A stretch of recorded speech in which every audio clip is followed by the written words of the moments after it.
Good morning, everybody. This is Rose. Today is Monday, October 31st. It's Halloween.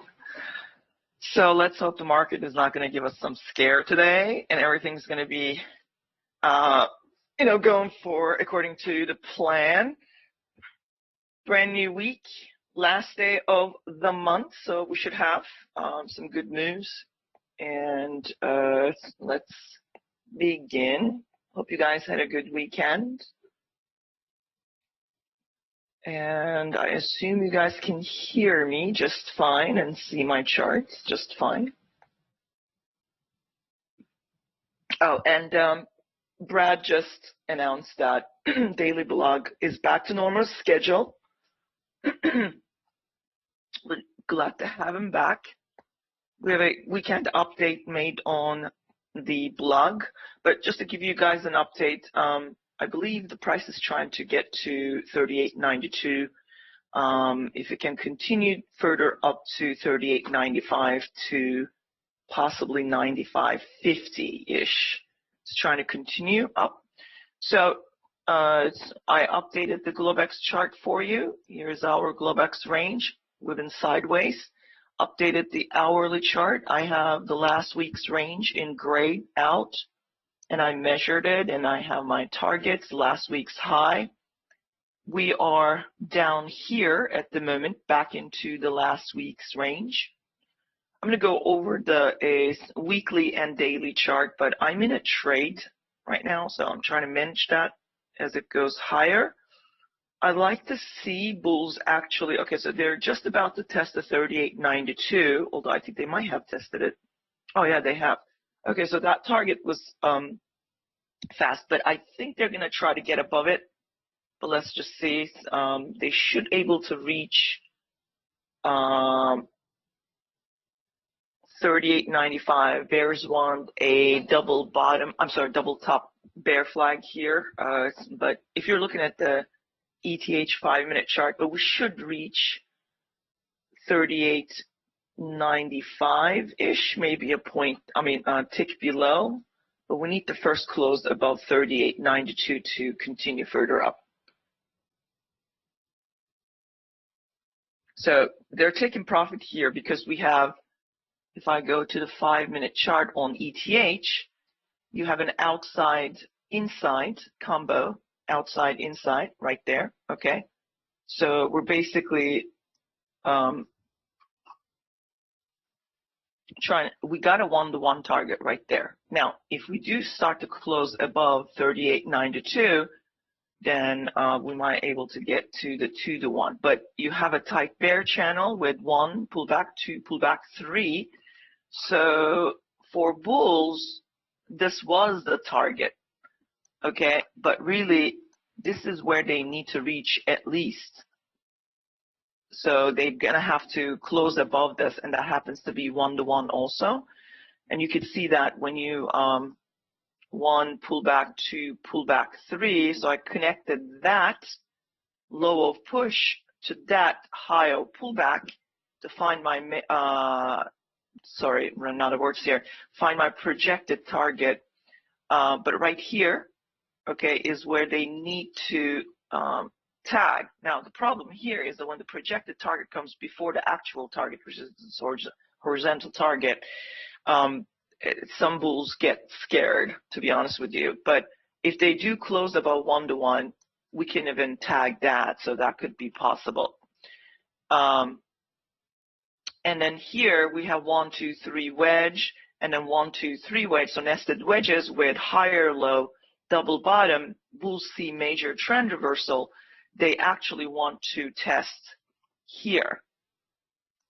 Okay, so they're trying to go right back up. We are in a trading range though, if you look at the whole thing.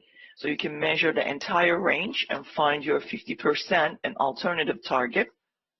Okay, so right around here, that would probably be, I don't know if it's 2.5 or 3. No, it's just a little bit below this 3-to-1. Now 4-to-1 is right around here. So, but right now I'm interested in 2-to-1. They're trying to get to the 93.50. we should be able to get 95. I'm going to talk about this weekly and daily, but I'm in a trade and I just want to manage this before. I want to take profit here.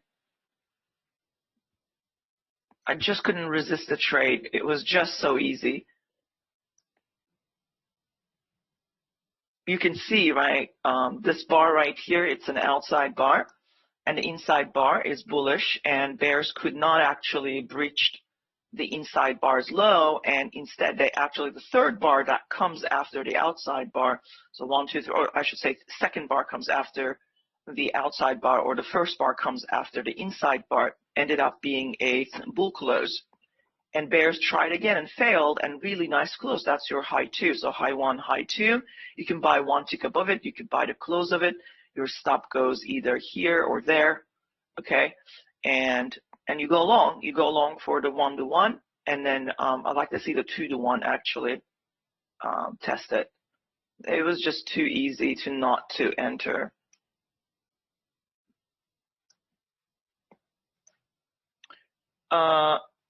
So there's already a request. So the setup, oh, no, not request. I'm sorry, Manja, could you remind me what you wanted? You wanted something last week, and then I said yes, but a lot has happened, so you're going to have to remind me. What did you want to see me do? So the setup you're trading is a 3 push wedge with outside inside bar. Yes, pretty much. Oh, the support and resist. Yes, okay, I do remember. Yeah, sure, I could go over it maybe end of the session, but you're going to have to remind me again. I'm sorry. It's just, you know, sometimes things just, I forget because I'm talking about a lot of things. My mind is split into so many different directions. Yeah, no problem. All right, so we have a close above the projected target line, trend line, and bulls are trying to get that actual target at 93.50, but 95 should be doable, and they might even overshoot it. Now, I don't know, ATR is so small, so we might actually get rejected 1 tick below 95.25. So just be careful there. And we might even get rejected right here.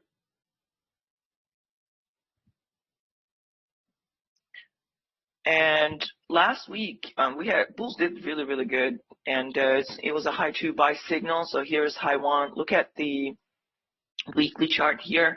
Here's your high 1, and here's your high 2, and they took it, and then they went to the 20 exponential moving average. Now, I want to point out something. Is over the weekend there was some conversation going on. Guys, if you are new but you don't know much about, you know, how L. Brooks trades, what the L. Brooks methods are, or you haven't taken the full course, but you are in the trade room anyhow, which is fine. You're more than welcome to be here. You know, we'll do our best to, you know, get you up to speed. But if you're not in the trade room, you know, I can't really help much, right? I could try. We all do. It's not just me. In the Discord, you know, we will try to help you, but we don't know your level of expertise, your skill level. So we go by what we know and what we assume you know. But if you're not familiar with the setups, the charts, go to the brookstradingcourse.com, okay, and then go under Learn to Trade, and then under Learn to Trade navigation, look for My Setup page, okay? Get familiar with how, you know, L. Brooks sets up. Now, I was talking about, over the weekend, I was talking about, you know, how to find some kind of a trade plan in the beginning. So many people who follow me, they know that I used to use 20 EMA and 200 EMA on the 5-minute chart. Now, 200 EMA is equivalent to 1 hour EMA that L. Brooks actually coded for TradeStation. However, is, you know, not everyone uses TradeStation. People also use, you know, other applications, and that code may not work. I found one that actually somebody converted for NinjaTrader, and I'm using that, and that's this right here. This right here. It's similar to what Al has on his TradeStation charts. The problem here is that it's not identical. Sometimes there's a couple of point difference between where my line's sitting and where his line is sitting, and I noticed that last week. So it just doesn't matter. It's just a line, okay? It's just arbitrary. It's nothing important. What's important here is on the bars. But we use that as a support and resistance. Now, if you don't have it, you could just use 200 EMA. 200 EMA can be plotted. It would be a lot more smoother, okay? However, it may be slightly on or below. Now, it's different than what the higher time frames use. We do not use a 200 EMA on the daily or weekly or any, okay? We use SMAs. We only use a 20 exponential moving average on the daily and weekly or monthly, but the rest, the 50, the 100, the 150, and the 200 are SMA, simple moving average. So that's the difference. And you know, when I explain things, you know, I look for, it's very simple, right? So I look for if 200 EMA is above 20 EMA on the 5-minute chart, okay, which I mentioned, generally, you know, I look for bear flags until we are way too oversold, and then I look for pullback, maybe 10 bar, 2 legs. But then I look for another pullback until we go into an accumulation. When the price gets above 20 EMA, it's going to try to snap back to the 200 because that's resistance, okay? But generally, I like to sell because it's easier to sell and make money than try to buy against. But when the 20 EMA is above 200 EMA, okay, and I like to use the bull flags, right, as long as price is above. Now, if the price comes down, I still look to buy, and I use this as support, okay? So generally, majority of my trades are long trades, as long as we are above the 200 EMA, so similar with the 1-hour EMA. But I also use high of yesterday and low of yesterday as boundaries for the range that we are in. So I was trying to explain that, and one of the members who's not a trade room member, he just joined us, and you know, it's fine. He's learning, so everybody's learning. So I'm respecting that and respecting everybody else. But we can't answer all of your questions. It's impossible. We're not here 24/7. And when you don't understand something, you know, other members will come in and they will try to help. So you have to be open to that. But just because you don't understand, that doesn't mean that what we're saying is unclear or poorly written or explained. You know, it's kind of irritating. You know, I take my time to write all this stuff. Just because you don't understand doesn't mean that it's wrong.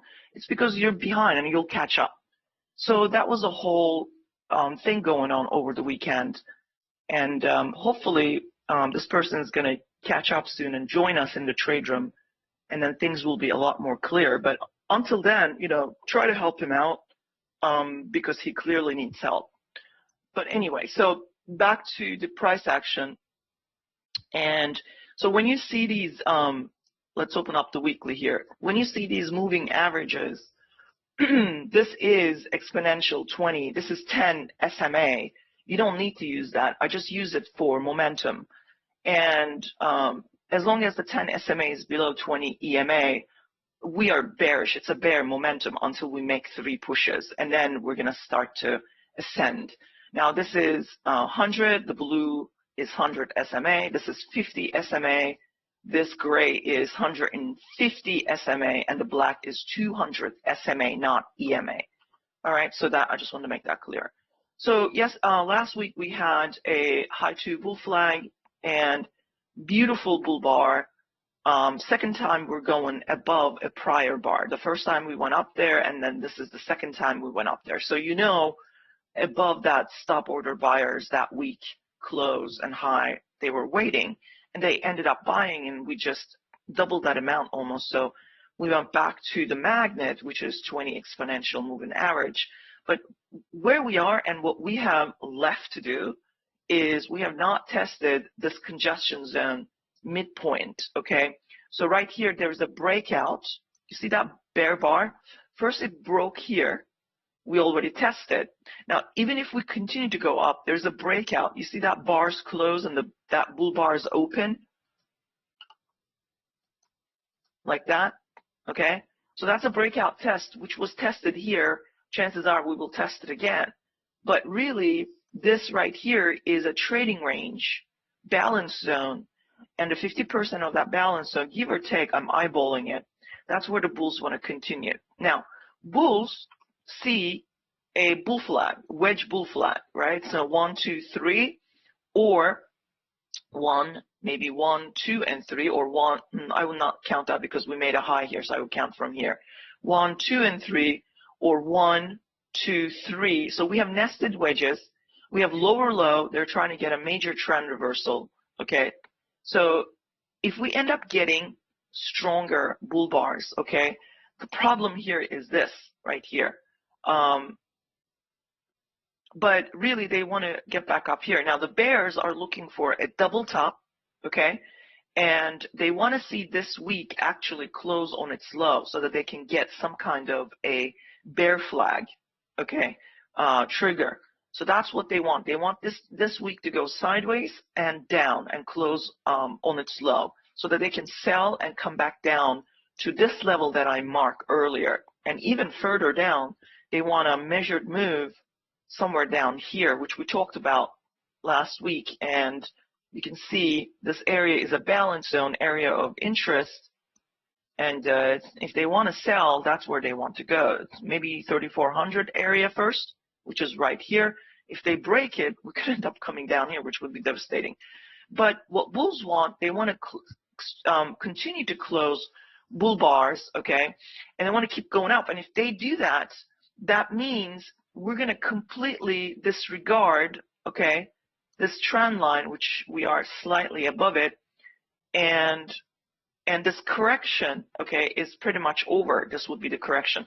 So then they want to continue to go up, but I think they need some kind of higher low to get back above the 39.40, and then maybe go test that one and then get a double top there. So it's not clear yet, but all I know is that we were bullish, so we might actually get another pullback and then another leg up. But that leg could stop right there. Or you see that right here, there's a breakout point, and there's a breakout point for the bulls, and a breakout point for the bears. So that seems like a area where price was balancing. So there might be some good price level there. The bears and the bulls and the market agree. So I think that's where we're going to try to push towards, but we'll see. So that's what we got there. Okay. Now I want to get to the daily. Okay.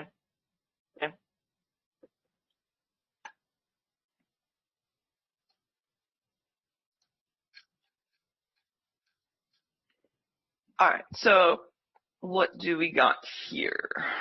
Well, similar, right? So you have some kind of I don't have everything on the chart.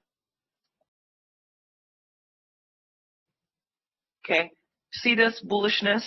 Take this as your pole, flag pole, and you have a channel down. So you have wedge, 1, 2, 3 wedge. See that? And then you have a nested wedge, right? So 1, 2, and 3, and a higher low. So we'll see basically a bull flag here, okay? But what they've done, which I'm going to remove this, but you see how we actually got above this line, and I said last week we now have bull targets, and we're going to keep pushing towards the 50 SMA, and most likely before we come down from the 50 SMA, expect price to actually go above it a little bit. So don't just sell, I said, this bull bar, because we're going to continue a little. We need to thoroughly test this moving average above the moving average, and we did with that doji. Then we start to come down. But 1 pullback, 2 pullback, is this the third leg up? And are we going to come down from that high because bears still want some kind of a bear flag. Or if we do get above this high, which is, I believe, September 21st, if we get above it, that means they're going to keep pushing. Now, where are the sellers sitting? Now, look, there was a structure here broken with this bear bar. We came down. We went back up. There was a gap there. They sold. Now, there's another structure broken, and we sold. We actually had a measured move down, okay? If you actually project this down, we had a measured move down. So, market made 3 push down, right? Now, it's changing. We have a strong bull bar, but we didn't really break out. So we came back down. Now we broke again, right? So we have structure is breaking to the upsides, not to the downside anymore. So I think the character or the sentiment of market may have changed here, but bulls are not out of the woods yet. They're still looking for another pullback, another go, okay, to change the sentiment completely. And when the price comes down, it's going to look for a buy opportunity. But what the bear is looking for, when you look at these structures breaking, okay, where was the last sell-off, right? Right here. There's one right there. So we're stolen. But the actual one is right there. And in between, this is a gap, okay? So there's sellers here and there's sellers here. So the bulls have a room to push furthermore up, but they need to clear this area that the bears actually broke. This was a structure here. You see that structure? They broke it, and then they came down with 2 legs. So we know we're there already, and we're stolen. Now, today, we're probably going to go up a little bit. Even if we gap up, we're not going to gap up at the open. We're actually going to be opening down from Friday's high a lot. But they might try to go back up. If they make a double top, it could just come down. Now, what am I looking at here? I'm going to get rid of this. I have another, okay, maybe like that. We are above this trend line at the moment, but because this sell zone where the selling began broke this structure and made 2 legs down, bulls are trying to change the sentiment at the moment, but they're not that strong, okay? So what they're looking for is to maybe go up here, okay? There are sellers waiting, early sellers. Market makers may make it look like selling, only price to go up because we have a cup. Cup needs a handle. It needs to go up here. Now, this right here is a supply zone, a major sell zone. This is where I want to sell. And I think where the actual sellers are sitting right here. So I'm going to see how today is going to go. We're not going to open up high here. So right now the price is 38.86. So we are right around here. But we could still go back up and test the high before coming down. Okay? So yesterday's high is going to be right there when we open up. Okay, when the first bar closes. And then we might actually end up coming down, but we'll see. Now, what happened Friday? Let's talk about that. So I'm going to leave it like this. But Friday, okay, if you just try not to see these, but Friday we actually opened right at the EMA, okay? But we have a gap up. Why? Because yesterday's close, or the Thursday's close right here, and we kind of gapped up from there. That's still a gap up. Gap up is not necessarily just gapping up from the EMA or gapping down from the EMA. Yesterday's high, yesterday's low, yesterday's close can also be a measurement area. So we have a little bit of gap up here.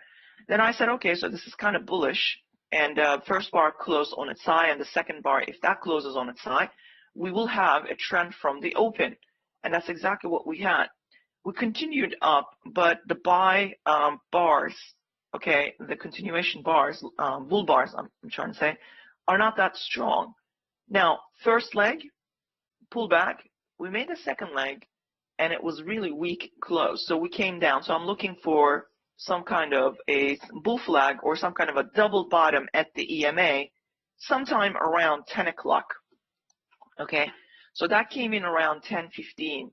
10 o'clock, we had a micro double top, and then we sold down. Okay, so micro double top with 6 and 7, and bears got 2 legs down, but that's all they could do. Second entry short signal did not live long. It was terrible. In fact, it was not a good entry, good signal to even sell.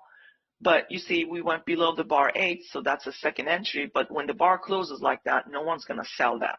That's it. So basically, we have a double bottom at the EMA, okay, and a bull flag down, up,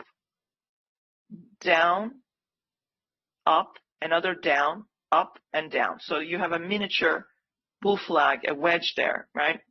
And then the bar 10 happens. So that right there is telling you market wants to break out, and this is a bull flag. It wants to go. So I started to measure a bunch of levels just to see what the market is doing. Then I said, if this is a bull trend from the open, I need to find bigger targets, right? Because I want to hold on to this.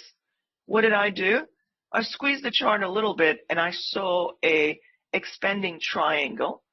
And then I took that breakout, and there was expanding triangles are trading ranges. So I'm looking for a trading range, and what the market did, where did it break out?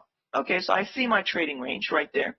Okay, and market broke down. So I took that, measured that, and then added, okay, right around maybe here. I think that's where I added. So I had a measured move and a continuation target. So we met the measured move right around bar 40, and then I said, I'm expecting a pullback. We came down, right? 1, 2, but selling is not that strong, and bulls actually kept the gap open. So that told me when we come down, we're probably going to test it, and that's all we're going to get. We're going to just bounce from there. It's another, we're going to fly through it. And that's what we did. And then I start to look, and I said, are we going to come back around bar 40? And then I said, until bar 50, don't expect price to come down. And even if it does, probably at or below the EMA, buyers are waiting. We met my measured move target, and then I hold on to it, my longs. And top of this box was my target. Look, if you actually measure, look at that. Double top with 65 and 67 comes down. Yet another gap open, okay? Bulls are keeping the gap open. Now we came down with bar 78, okay, but look, there's still gap. So it's obvious that we're going to close the day above the EMA at this point. So the market reached, you know, all these range extensions, good for the bulls. We had a magnet, but they failed to test the magnet. So now we have a you know, strong bull day, Friday, and generally it wants to, when you get a bull day or a bear day, you know, market is in some kind of a trend the prior day, it wants to continue the first hour or so, the exact same trend. Now we gap down here, okay, what can it do? Well, it can actually buy and make a wedge, and if it fails at the high of yesterday, we could end up coming down. So what if we sell a little bit? Okay, what if we continue this down? Where could we go? Well, this is not high of yesterday, high of day. When the bar 1 closes, this is going to update. So high of yesterday here, Friday. Low of yesterday down here, okay? So we could actually continue 50%. I'm going to measure that. 50% is right here.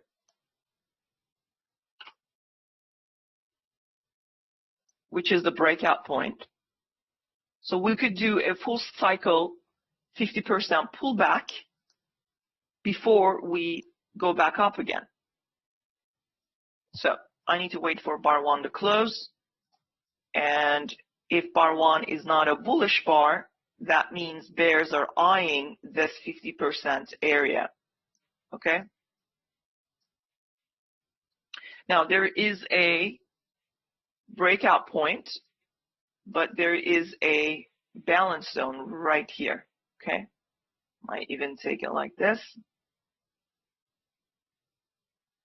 This is the area of interest. Trying to exclude the false breakouts. Now, what if we get a bear trend from the open? Then you're looking for a 2 bear bars closing on their lows. We can even come all the way down to here. That would be a full rejection of Friday's, okay, trend. Now I want to test something here. Okay, so I need to adjust my Globex session boundaries. Okay, so that's the Globex low. We have quick breakout, but no bear bar close below the Globex low. So this isn't a true breakout.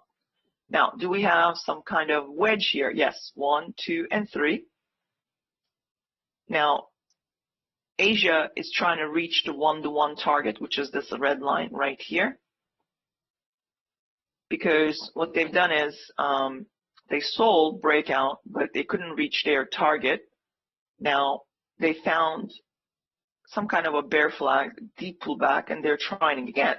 But I'm not going to sell blindly because the day before on the 5-minute chart was very strong, bullish day, steady buying. So I know that the bulls want to continue this. And this is where bar 1 becomes very, unstable. It could look like going down and then it tries to go up and then vice versa. I'd rather wait for bar to close. Now, on the ETA chart, we could not get above, we met the target, but we could not get above 1-to-1 target, okay, with bull bars. Now, if you actually make that 1-to-1, you see no bull bars closing. That means we're never going to reach the 2-to-1. So therefore, right before the market opened, bears sold because they were looking for a double top, which I warned you. I said, we might just go test this high, and that is the actual target, but we could get rejected. I said that. So I actually took profit there instead of waiting for 2-to-1. As soon as this bar closed, I was done with it. I just hit close, I'm done. I'm not going to sit there and wait for 2-to-1. That may never meet, and then this could come down another 10, 20 points.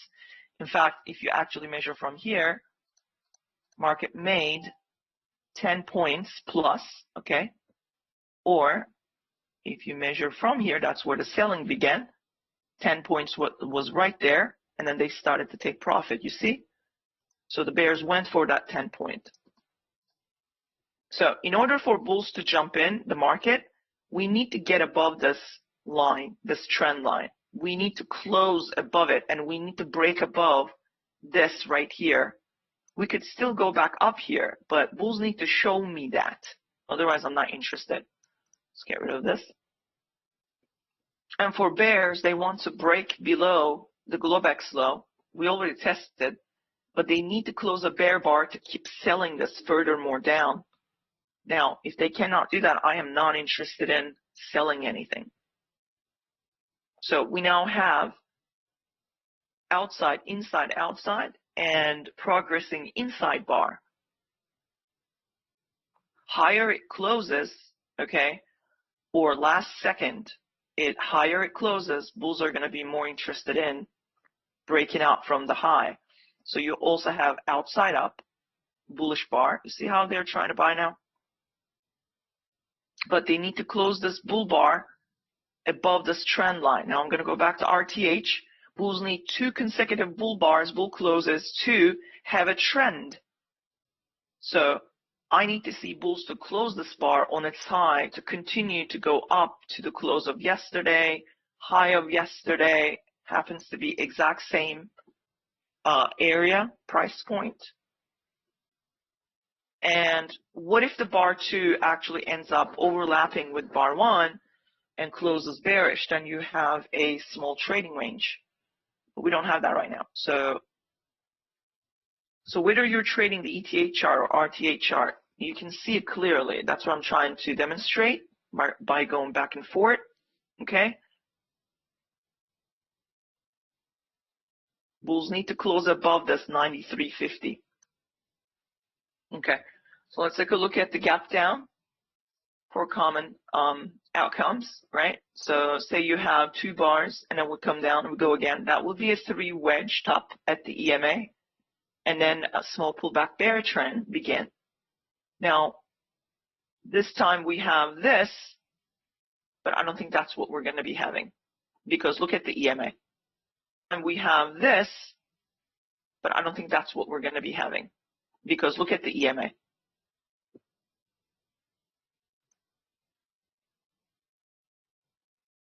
Here's ascended towards the EMA and then got rejected. All right, half a minute left for this bar to prove us that it wants to go higher.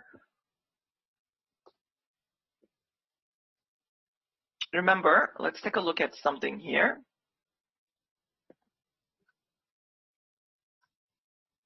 So today is the last day, right? So the monthly high, low, open, close, these are important levels.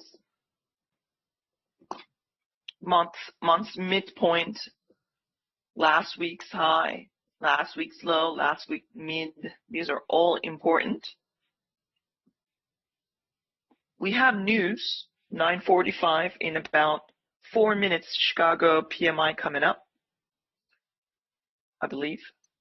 Let's take a look. Yep, 9:45 a.m. It's kind of an important news. And then the Dallas Fed manufacturing 10:30. Nothing after that. Tomorrow, FOMC meeting begins. Okay, so watch out, everybody. We have ISM manufacturing index at 10 o'clock tomorrow. JOLTS 10 o'clock. These are important. You're going to have Feds speaking all day probably. And then Wednesday, we have the FOMC announcement at 2 o'clock, and then the Fed chair press conference at 2:30. So tomorrow is FOMC. Now, tomorrow, I don't have the schedule, but in the afternoon, if nobody's in the afternoon, I will be in. I might even, I'm going to talk to team and see if I can actually, if nobody's scheduled that hour, I might do the FOMC for you guys. But if somebody else is scheduled Wednesday, then, they can handle it. But I'll be in the Discord posting anyway. All right, so 2 bars, one of them closing on its high and the other one above its midpoint. That's bullish. So that's good for the bulls. Now, what does that mean? Did we close above this? No. We only have 1 bar above this projected, trend line. We need a second bar. So this bar now needs to go. There you go. That's more like it. Okay, we'll take that. Now, if the bulls can actually, you see how that worked out nicely? But they really need to close that bar above 93.50. And then where can they go? Well, let's talk about that. They're trying to get to 95.50, okay? It's getting a little bit volatile now because we're getting closer to the news. I would say be careful. News bars, they need support and resistance, okay? That's what they will respect. Now, you had support here. You still do. Okay? This is support. But if you look back a little bit, that right there is actually support. And they have already tested, okay? And they have expanding triangle, so it's a trading range. What if they break it? Now, here is my disappointment in bulls. Where is the bull bar close? It's not there. So I don't like it. What if we break this? And if we do break it, there's an area of interest and there's yet another support here. And we can come right down there. Now, where is that coming from? 38.70. I already marked it. If you go to your Globex 1 hour chart, that's where it was. Look at that. If they break this, support and resistance, they're made for breaking, okay? We could quickly come down here and bounce here. If we do breach it, it's because we have bullish gap there, okay? So we might actually look for some buyers or run some stops, because some bulls might have moved their stops underneath here. So we could quickly test it before going back up, or we're just going to close above 93.50 and we're going to keep going up to that high. Okay, so less than 1 minute to the news, and that should act as catalyst to do something. We have an outside up bar on the Globex chart. If this bar now closes in 20 seconds on its high, we could get bulls, okay, wanting to go test this area, which is 50% Asia, and the midnight open is stacking almost at the same price point. That becomes a magnet. But I'm not going to gamble, because I don't know. I mean, this is news, right? News candles are looking for support and resistance. It could collapse, and I don't want to be in that collapse. We have very, very high, tight squeeze happening here, okay? It may look like going one way, only to go another right after that. So this is a high squeeze, and I don't want to trade this. It's now a news candle. Oh, we have a November calendar up now. That's good. Oh, looks like, okay, great. So tomorrow is Al Brooks and Brad, and Wednesday is me, guys. All right then, yay. FOMC all the way. All right, we'll do the FOMC. I might take a break, but I'll come back. We'll leave the, on Wednesday, we'll leave the webinar open. Thank you, Ken. All right, so this is a high squeeze. Now, what does that mean, high squeeze? Rose is using fancy words again. Look at it. So price failed to break out, came back down, failed to break down, came back up, failed to break out, came back down. It's squeezing right here, okay? It's going to break out. First breakout could be false. Be careful. They're coming down to test my haphazardly drawn trend line. You could do a better job yourself on your chart. Excuse my terrible drawing skills here. I could say, take that. Or you can even, yeah, I think I'm going to take this. Fine.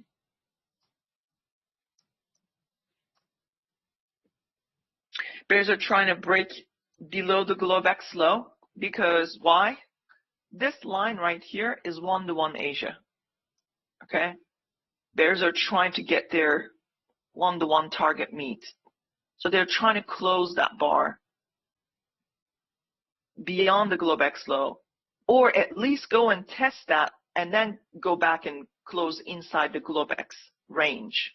So it's not given that this is going to keep selling and selling and selling. Now, what happens when Asia cannot reach its 1-to-1 and suddenly we get a micro double bottom like that? That means we might end up getting a swing high. I'm not seeing that. Okay, so we just met that. We just met Globex low, broken again for the second time, and Asia got the 1-to-1. So good for them, because they have tried once, tried twice, and finally met their 1-to-1. But if bears cannot close this bar beyond 1-to-1, they're never going to come down to here or 2-to-1 right here. We could end up seeing a bars closing inside the range, and then we could reverse and go right back up, at least to this level first. So I'm watching to see what will bears do here. Well, we already kind of figured it out, right? So we already knew that if we couldn't get above this 93.50, we were going to come down and test the support. Now the bears are trying to break that support so they can come down here, which is an hourly support, which is a lot better. Now on the RTH 1 hour, okay, you know how I get my levels. So last week, this was the range, okay, because we traded this week. So now this week became last week, okay? That's Monday, Tuesday, Wednesday, Thursday, Friday. High of last week, low of last week, okay, and the mid. So if you divide it into 3 sections, this range, section 1, section 2, and section 3, right? So we're in the sell zone. And bears may want to come down here, or maybe even to the mid of last week if they want to really sell. Okay? But we have a really strong bullish move. I don't know how far we can sell this. We have a expanding triangle, okay, with a apex. So apex is the 50% of last week. So if we do sell, this is definitely the first target. That's the second target. We will bounce, okay? But you see what's happening, so you can follow along. Now they're trying to go beyond the 1-to-1. This is 1.5, and that's 2-to-1 right here for Asia. But they're going to have to close that bear bar somewhere down here. So high squeeze is expanding out, okay? But it could reverse any second. That is a breakout. Now, you can get a measured move. If this bar closes like this, you can get a conservative measured move for bears, or much larger measured move. And in between is 2-to-1. So we broke this support. It's no longer important. This trend line became the resistance for news, and now they're selling in. So they're looking for a support now, and 38.70 seems like a good place. A little bit further below is the measured move, conservative measured move, although.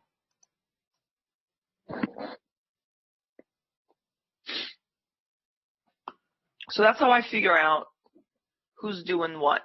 2 bull bars, well, that was nice, but they failed. Now what? News happened. I didn't trade that. I didn't go long.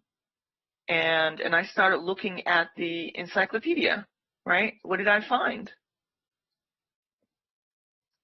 Let's get back, right? So you have, we're coming down a little bit more stronger, actually. Now we're in, where are we? We're in my area of interest, okay? So we could test below it, or we could reverse. Now we could end up getting a reversal instead of coming down here. Then we would have a push, come back. So we could get this wedge somehow. Or we're going to keep doing this. Okay, we're going to keep pushing a little bit up, and then another push. We get this wedge bottom below the EMA. And then finally, at the end of the first hour, 1, 2, 3, 4, 5, 6, 7, 8, 9, 10, 11, 12, 2, 3, 4, hour and a half. Okay, so that would be around 10:30, 11, somewhere around 11 o'clock. We could get a small pullback bull trend. It's possible. So I want to catch that swing. Squeeze fired, and we expanded out of this tight trading range. But I don't trust these, so I need, bar 4 is a good bear bar close, but it needs continuation. Okay, so what does that mean? That means I like to see bar 5 actually close on its low or mid as a bear bar. If it fails, that's what a squeeze does. It breaks out from its range, expands out, only to reverse and goes the other way. So that generally happens in some kind of a balance zone, area of interest, or closer to a support area. That's why I put this right there. We're smack in the middle of this area of interest, 50% with bar 5. Now, on the Globex, bears really need to close this bar on its low to get their measured move target, at least the 67.75. You don't want to see a lower wick, a mile long lower wick. No one's going to like that. Because if the bull sees a mile long lower wick, they can end up getting an inside bar and reversing it right back to the Globex low or maybe even inside. So measured moves, you really want to see a strong close, strong breakout of a structure. You don't want to see a weakened breakout.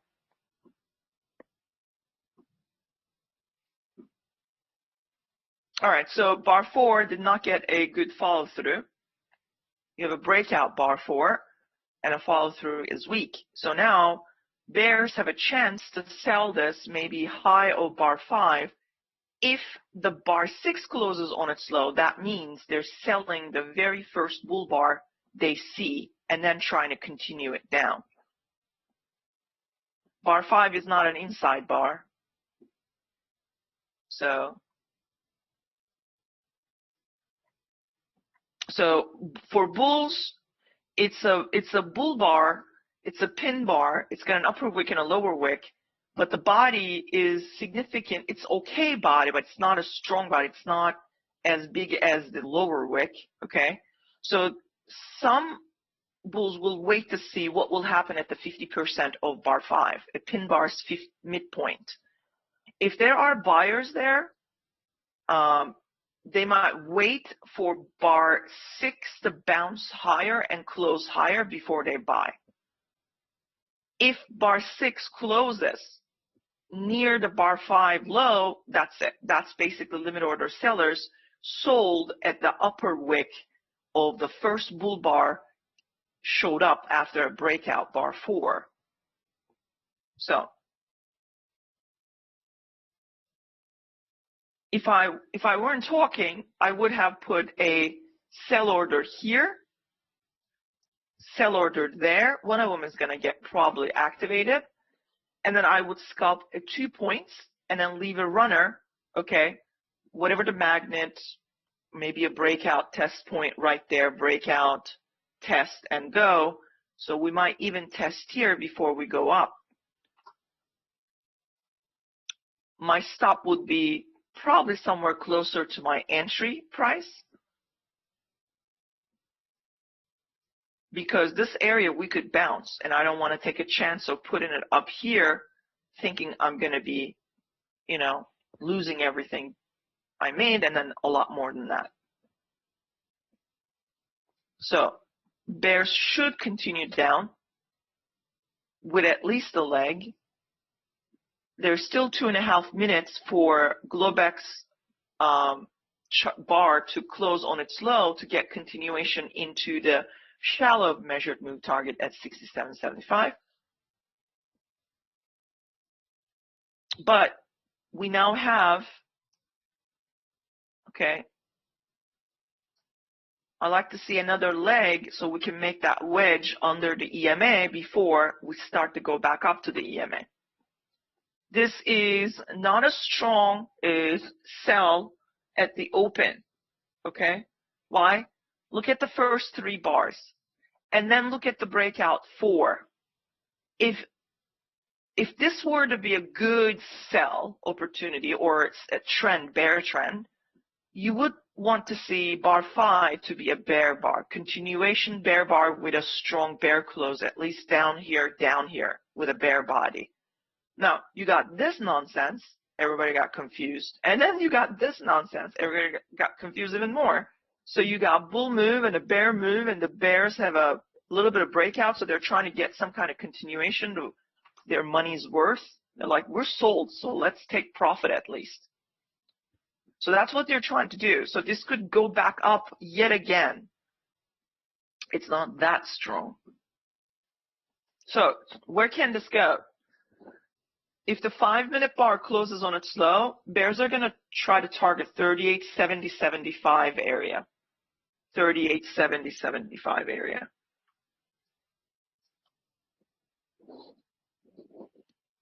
Or just 38.71. Just round it. See if they can actually push this a little bit. What's up with the alternating bars? But that tells you this bear trend is not that strong. We need consecutive bear bars to show us that there's momentum. This alternating is terrible. So why am I not getting follow through? It's because we're getting closer to some kind of support area. Okay. So I've taken this area. Well, if you were to take all of those wicks, we're testing. But I don't like large zones like that, so I'm going to leave it like this. So this is terrible. This just not working out. Why are the bears not coming down here? They might still. We have a nice Globex breakout. We had some kind of continuation. I mean, this bar hasn't closed yet. There is still 13 minutes. But it's just because of this. Up, down, up, down. So if you actually sold below bar 4 with a stop order, you got your leg down. You needed to take profit. If you sold with a limit order at the high of the first bull bar came after the breakout bar, which is bar 5, that's also another leg. So I said bears are looking for another leg. I wanted to see continuation, but we're in a danger zone. This is a balance zone. Okay? So now it's reversing. I expected a little bit more continuation. Can they get there? I don't know. I mean, I don't like this at this point. So your stop should have been somewhere near. If you're worried that this is going to go all the way up here, because this is a climactic bar.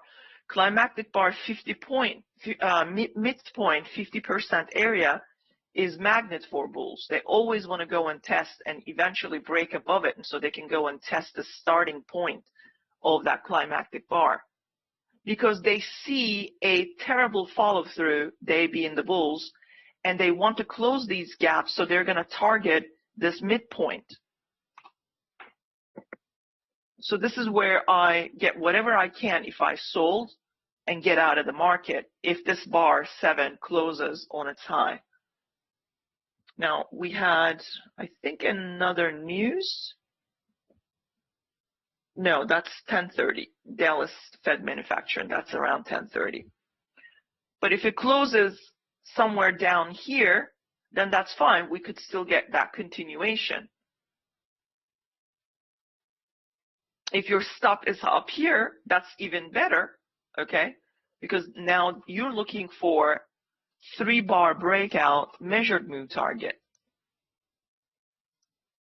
Okay, so you're still thinking, I think I'm going to keep my stop up here, okay, above bar 2, and we have a bear breakout, you know, and this is still my target, 67.75, which happens to be right here on the Globex as well. So what are you hoping here? Well, you're hoping this bar, last minute, at the end of the, there's only 1 minute left, it closes either on its mid or beyond, lower than its midpoint. Then everybody who tried to buy, okay, above this bear bar 6 are going to be trapped. And then you would be still on your way to your bear target. But this is problem. Okay, this is a breakout test area. We're testing right now. If bulls actually close this bar above that around here, that's because they're going to want to go to the midpoint of bar 4 because they don't see a continuation strong enough for bears. And that right there is problem. The way the bars line up isn't important as much as how they open and close. And then we could sell again. And that would give us the 3rd leg down below the EMA. And that would give us a 3 push wedge bottom.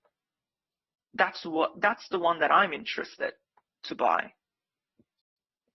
So just because I have measured moves doesn't mean that we're going to meet it. If we had bar 5 bear bar, then yes, we would have been already down here. Or if we had bar 7 closed bearish, we would have been already here. But because we have alternating bars, it makes it difficult. All right. So now I guess they're trying. This is confusion. This is just like, this is where everybody gets confused. Are we up? Are we down? What's happening here? That's an outside up bar. Why is it not getting continuation? Because it's a limit order market. also trading range, limit order market. So machines are in charge at the moment. Breakouts failed. That's another sign. We just went back up to the Globex low, and we just got rejected because there was a breakout there. So will the bears now meet this target? Well, I'm now watching bar 8. If bar 8 closes on its low, okay, bearish, some bulls are going to buy that close because it's a limit order market. So I mean, at this point, it's kind of, to me, it's very unclear. If I'm going to be one thing, I would still be bearish, and I would definitely look to take profit somewhere here, okay? Especially if this bar 8 closes on its low, that's good. Bears are probably going to try to push this further and finish the job. But last second this bar closes on its high in 3 minutes, you should be done because we could go right up here. It's very dangerous. This is one of the opens that I don't like to trade.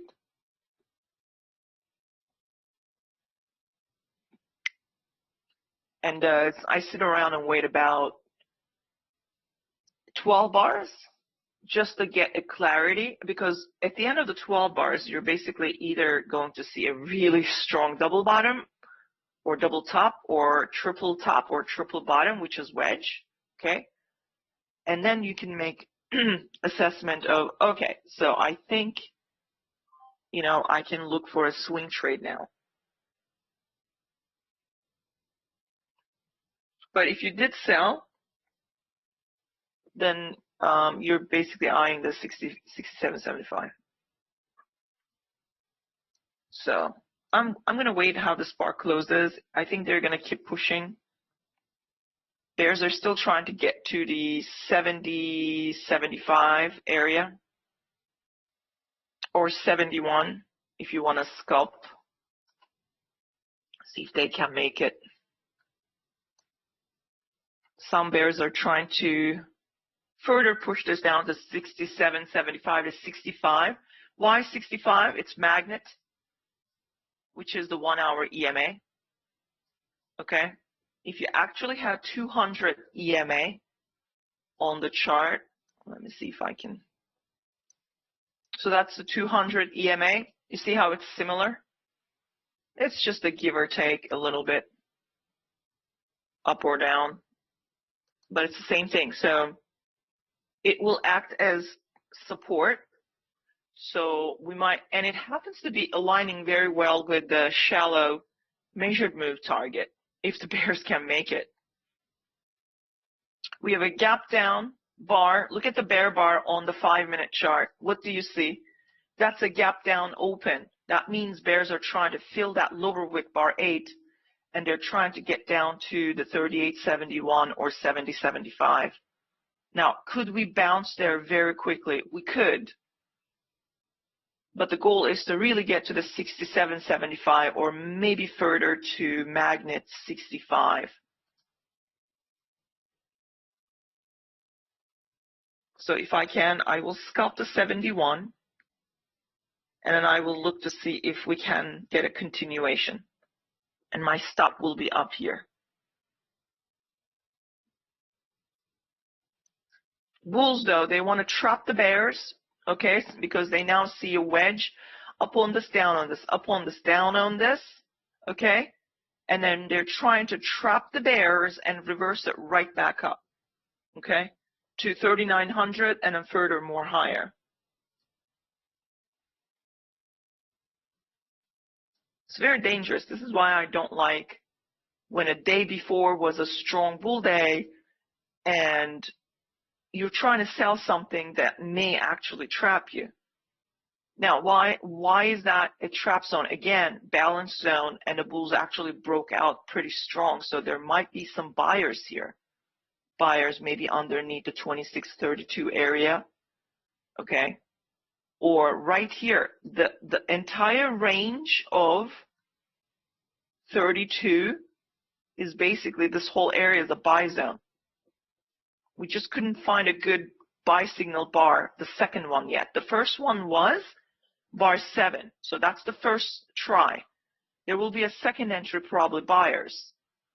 So they're looking for some kind of a pin bar. We now have an inside bar. We have an outside bar 8 and an inside bar 9.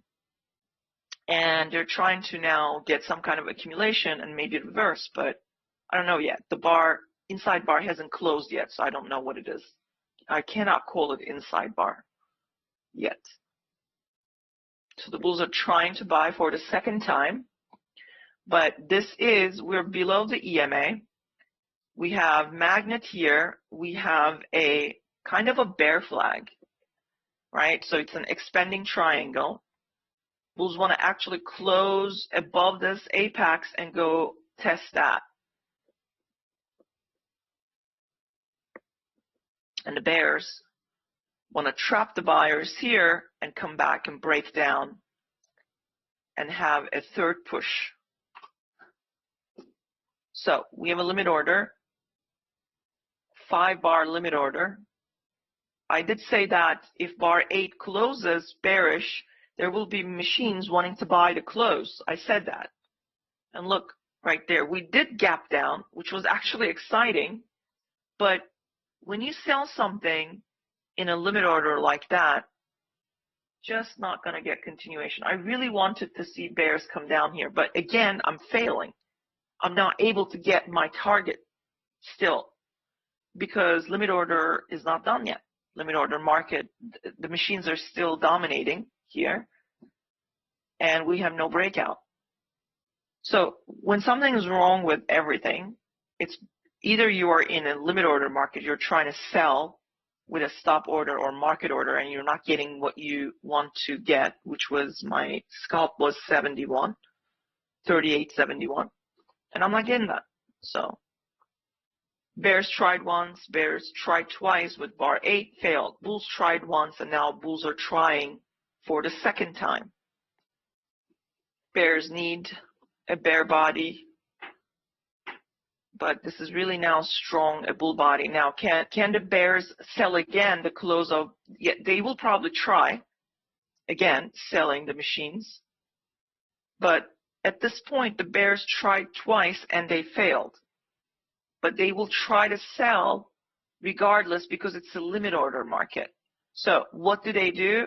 They might sell and they might try to get like a 2-point scalp, 1-point scalp, but if they are not getting it, they will get out of the way and the bulls can take over finally. So this is tough. This kind of trading will eat into your profits. You either exit out and just sideline and wait for actual breakout and market to show you some kind of wedge or double bottom, double top, something clear. But don't try to reverse this back and forth. You will lose money. So we now have an outside, inside, 8, 9, and bulls are trying to close, trying to take out the inside bars high so they can actually go up here. Or outside bars, 1-to-1 range, 38.9225. Now for ES, market made 6 points move up or 5 points move up, got to 10 points. Bulls are trying to get to the 15-point mark, which is around 86.25 to 87.25 area. So the bulls are trying to reach the 86. They just reached 86.25. They might try for 87.25, but they're in the 15-point scalp zone. So you're going to see upper wick on the bar. 86.25 was the 14-point. They're still trying to get to the 15-point solid. So there you have it. They got it. If you measure from the down here, bar 8, you'll know that this is 15 points. Bulls are trying to get to the 20-point, which is at around 91.25 to 92.25 area. So what did I say about these bulls, what would they do? They try to buy and get here, but the bears actually tried selling one more time because what they need to do is they need to break even. Okay, if they sold here, they need to break even, and they try to sell, they broke even. Now, bulls are trying to close that, okay, gap, which they did. They're now trying to get back up here, or to the EMA, or to the high. So we now have a trading range. So what happened to the measured move? I'm done with that. I already exit out. I mean, there's nothing I can do, right? So we just reversed. It's because I said we're up on this, down on this, up on this, down on this. So this is kind of a wedge. I point that out. And then I said we have outside, inside. Oh, that's not good. They might be trying to get accumulation and reversal. And when I didn't get my 71 target, kind of done and exited out.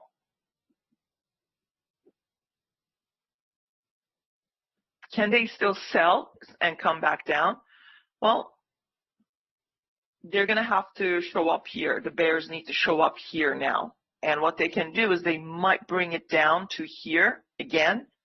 But we got a second buy signal here with bar 9. Okay? So that's, say, high 1, and that's high 2. Bulls want to go back up to here and there.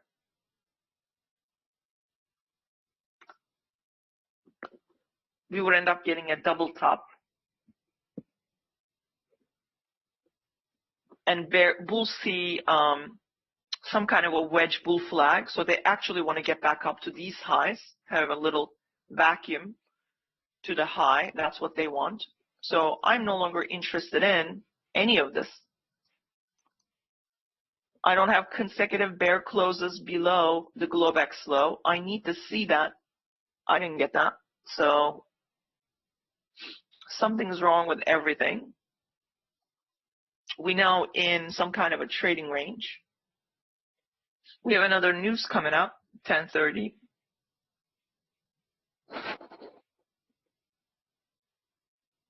Some bears are upset about this, so they might actually sell up here at the trading range highs, okay?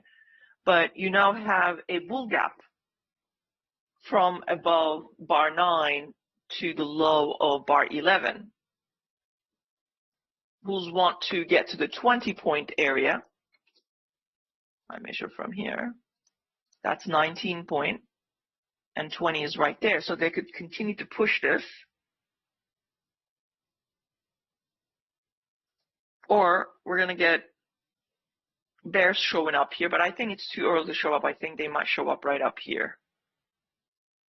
Bulls want to be down with this minor reversal at the opening, and they want to continue, resume the trend, get back up to these levels and close this gap. Now, when you look at the chart, we have 2 consecutive bull bars and then 2 consecutive bear bars, but bulls closed a lot better bodies, right? Then you have nothing going on here. You have some kind of accumulation. Bulls try to buy it. You have 2 consecutive bull bars. So who's in charge here? Overall trend is bullish. So I don't know if this is going to finish the work, the job. At this point, I don't care. I'm out. I'm flat because I did not like what happened here. But some bears, I said, are disappointed because we have a trading range and they're selling. Maybe they're trying to break even. So say you sold underneath bar 6 and you didn't scalp at 2 points or you didn't get out. You're going to sell somewhere. Where can you sell? Well, I don't think I would have sold it here. Okay, I would have probably waited and sold there. Or if you sold underneath bar 3, maybe like a 50% or 66% of bar 4, say you sold one tick underneath bar 3. So they already kind of broke even right there, 50%.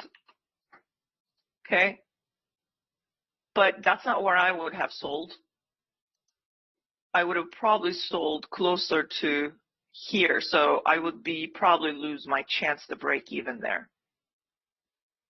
So what I'm trying to say is some machines might be trying to get out, but this can still continue up here. And that happens to be the 2019 and 20-point scalp. So this can still go higher. It's very confusing. Up, down, up again. So you have a trading range. You can measure the trading range, okay, and then find where the sellers are. 66%. If you divide it into 3 sections, this is the sell zone, this is do nothing zone, and this is the buy zone, right? So what did they do? Where did the sellers show up? That's what you can do to find where they could be sellers right at the 66. So they did sell, and they're trying to break even somewhere here. Now, if the bears actually close the body below 33%, then we could end up coming back down here. But at this point, I don't care. I'm going to wait for another sign here. If I want to buy this, and if I'm looking for some kind of a small pullback bull trend start, maybe price wants to go up here. Okay, so I have really nice bar 9 and 10. Now we have a pullback. What I want to see is the bears completely failing, okay, with a second, okay, sell bar, continuation bar, and the bulls actually buying underneath bar 11 to go and close another bull bar. That would put me in some kind of a small pullback bull trend with the hopes of seeing always in long bulls closing 2 bull bars above the EMA that I would add up to my long. So I'm not there yet. I'm still watching, because we might get a double bottom or higher low before we even start the buy. And you have another outside bar 10 and now an inside bar. So now the bears want to take out the low of bar 11 with a bear body and then break down from the range of the outside bar 10 and then get a target meet. So your target would be, first target would be that for scalpers, and then they want to come down here, but eventually to here. But first you need to see a bear bar, okay? Either close right here or close underneath that bar 10 low. If you get that, then you're going to get a continuation to here, and that would be a solid breakout. This is why I'm not buying it, because I don't know if this is a small pullback bull trend. Bears are trying to get continuation. That means we're not done with the wedge yet. That means we're either going to make a new low and finally get to that target I had, and then reverse. And that could be around here and here. But at this point, I'm out. Now, if I wanted to sell this, I would have probably sold underneath bar 11. I would grab a point or two and wait for this bar to close outside of this range. That would be another scalp right here because it's going to bounce. And if they do close a bear bar, chances are bears are going to come down here. So let me get this out of the way. So this tells me I'm not ready to buy yet, but I do like the bar 9 and 10. So there are some buyers underneath the bear bar 11, but you don't know that. So you have to wait for bar 12 to close completely. If bar 12 closes bullish, then yes, then you could say, okay, so we have bear bar 11, you had buyers underneath. That looks more like, okay, maybe small pullback bull trend might be starting and we could get another leg to the EMA. But if bar 12 closes bearish, no, not yet. I would definitely scratch the small pullback bull trend right there. It's not ready to set up yet. So all I know is that the bears are trying to get to these targets, breakout targets. And you can put back your shallow target on the chart again but I'm not interested anymore. This is too much. This is too much sideways with fake breakouts. Every time it breaks out, it fails. Okay, every time it breaks down, it fails. We're going to get a measured move eventually. It's going to break out from somewhere. So the first breakout failed. Second breakout failed. First time was for bears. Second time for bulls. So sometimes it's better to stay out and just wait for a clear signal.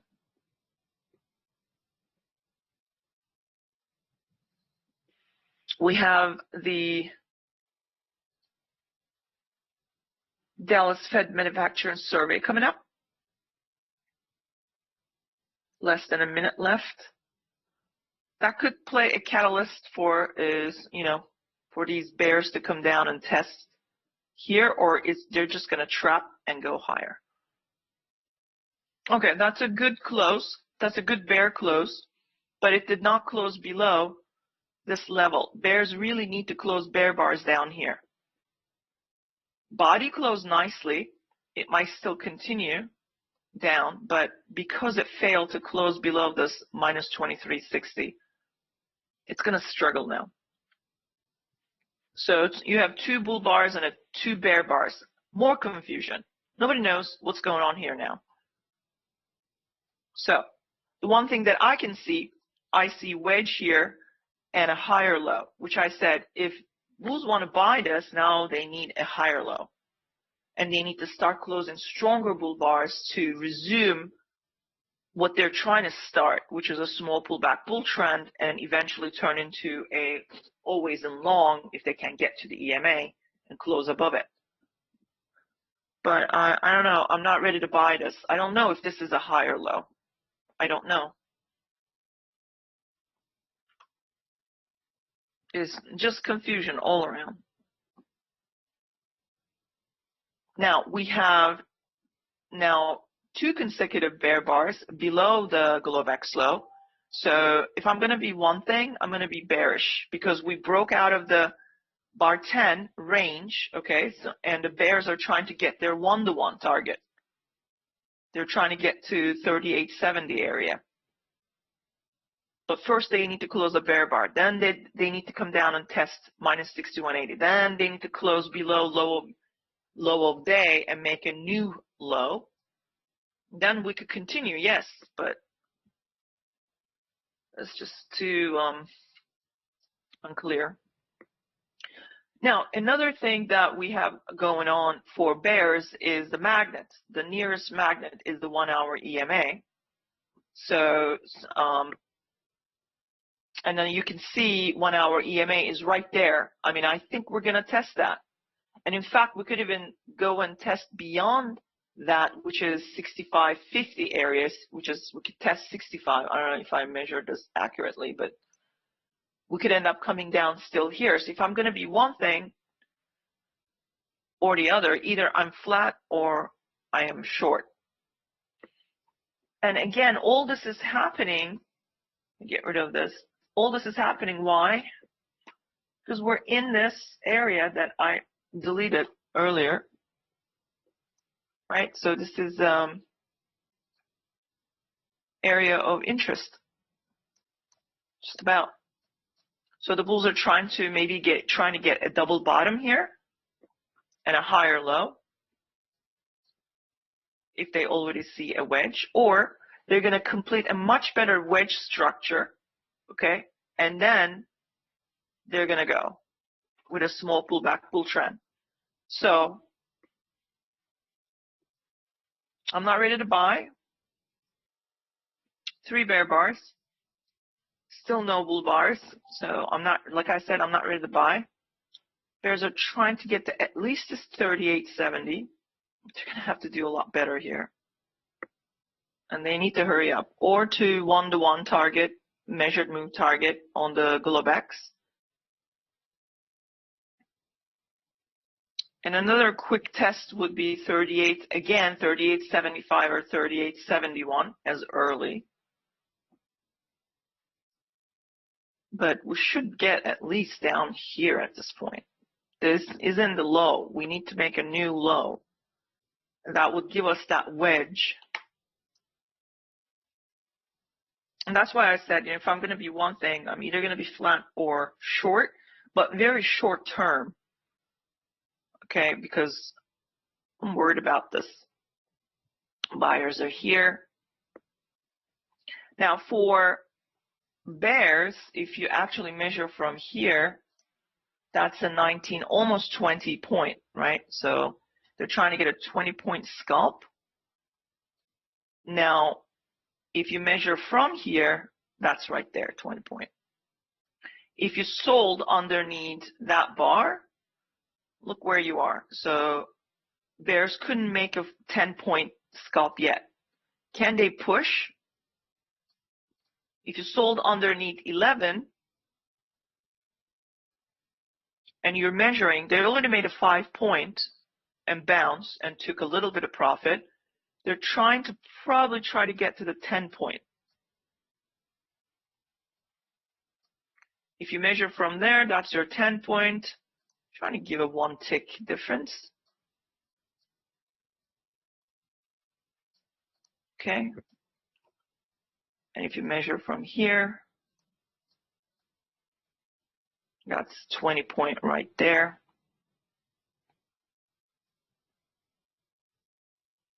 But since there's not much of a difference, I'm just going to take the pivot point, and that's the 20-point right there.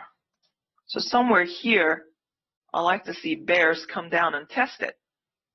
It's just if this is too difficult for them to test it, this kind of makes me worry that are we making some kind of a double bottom higher low to reverse this suddenly? So I'm going to wait for this bar to close because this distance is not that much and job should be finished at least. And when you have a trading range like this, 20-point becomes difficult. So I would recommend you 19-point. If you're measuring, try to take profit there. If you're short. Bar 4 high. Well, it's because why couldn't, if you measure from here, look at the bulls, how much they made, more than 10 points. So the count begins again here. And if you're asking why the bears couldn't make their 20 points, they didn't make their 20 points. In fact, they made it right here. But if you actually measure from here, right, they made their 20 points. So the market now cycle turned.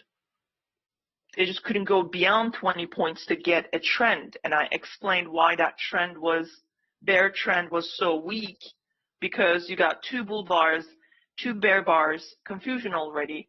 And that bear breakout bar 4 is not getting continuation with bar 5. Bar 6 try to get continuation because limit order sellers sold at the high of bar 5, which they do normally. But where are the bears? So they got stuck. So now they sold again, got out. So now bulls are taking over. It's a mess. So this tells me I think the bulls are either looking for some kind of a double bottom reversal, or we're going to see bears finish the job, 3 push wedge, and then we're going to get a small pullback bull trend. So bears made their 20-point here, and then the bulls made about 15-point, I think, scalp. So I don't know what's going on here. It shouldn't be this difficult to get to 1-to-1. If it's getting this difficult, that's because you're in support. Okay? And the bulls are trying to turn this around with a double bottom. Yeah, total, exactly. I can't really use the word, but you're absolutely right, Farooq. That's the best way to put it. It's a classic ES market. 3 bear bars, and bulls are trying to buy and go test the neckline right there. Failed breakout, failed breakout. Now another one. We're going to get a measured move target in a second, but it's depending on where it breaks out.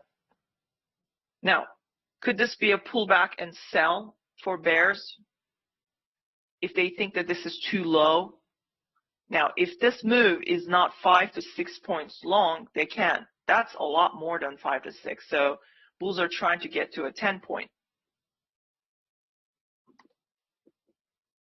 So they could still continue to push up here. I didn't buy it. You could have bought it because this is bar 14 is a higher low. It's not a new low. So they bought here, and they might buy again here to get to that 10 point. And if the bears think this was too low to sell, we needed to back up a little bit to finish the job because this is support here, right? Balance zone. So they're creating something looks like bullish, but it's not really bullish. Something wrong with everything. You sell, it doesn't go anywhere. You buy, it doesn't go anywhere. You sell, it hasn't even met the one-to-one target. What is happening? It's sideways limit order market. It hasn't even met the one-to-one target. What is happening? It's sideways limit order market.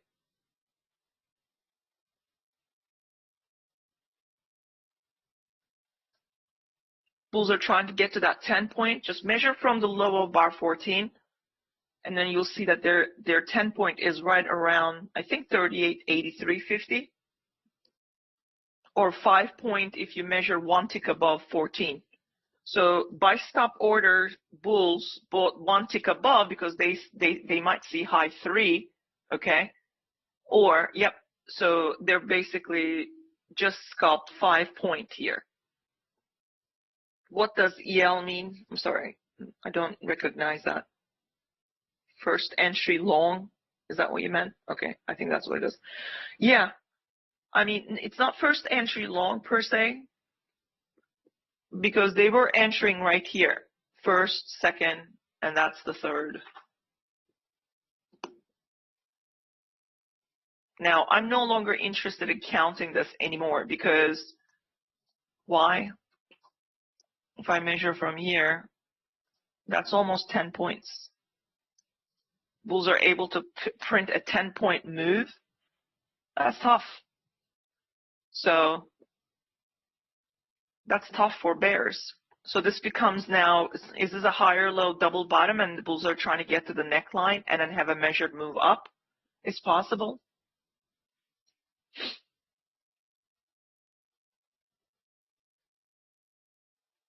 So if you actually measure, we just met the 10 point to the tick.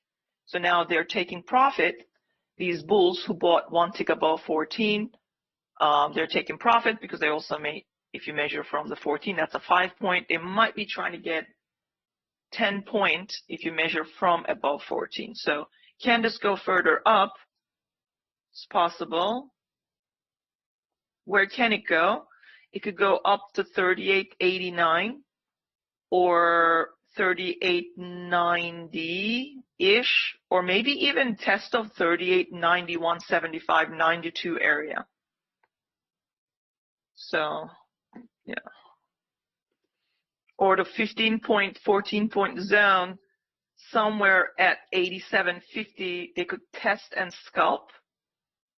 87.50, let's see if they can continue to go up. I actually ended up buying after this pullback. I bought right one tick above 15, and then I went for 14 point because I'm counting from here underneath the pivot point 14, bar 14. So it gave me a 14. It's actually a 15-point zone. It's just the center of it. But if you measure from here, what did the bulls got or get? Too excited about it, so my grammar just went away. So there you go, 10 point. It's not really fully 10 point. Can they push this a little bit higher? It's possible. Now, in order for us to actually, that's it. They're trying to get their 10 points right there. But I think this is like job accomplished. I don't really push complete 10 point. If it's around like 950, I will take profit. Okay. But really, the bulls are trying to get to the midpoint and get a measured move up. But we don't know yet. And for bulls, they need to start to close bull bars above the EMA. Okay, if they can do this with bar 16, 3 bull bars, 2 of them closing on their highs, would create early always and long. Then I would look for a second bull bar, possibly opening above EMA. Then I would look for a 15-point and 20-point scalp before coming back to the EMA and buy again. And I would get a measured move up, also measured. But right now, they're taking profit. Okay, so I took profit as well. At that 14 points, I measured from this pivotal area. Now I'm going to wait because I don't like the way that this profit taking is progressing. I don't want to see the bar 16 close bearish. I want it to close bullish, last second at least, and surprise the bears who are trying to sell. But if they cannot close it bullish, then I can't force the trade and buy and expect some kind of a measured move to the upside. I can't do that. So we have a trading range. We're going sideways.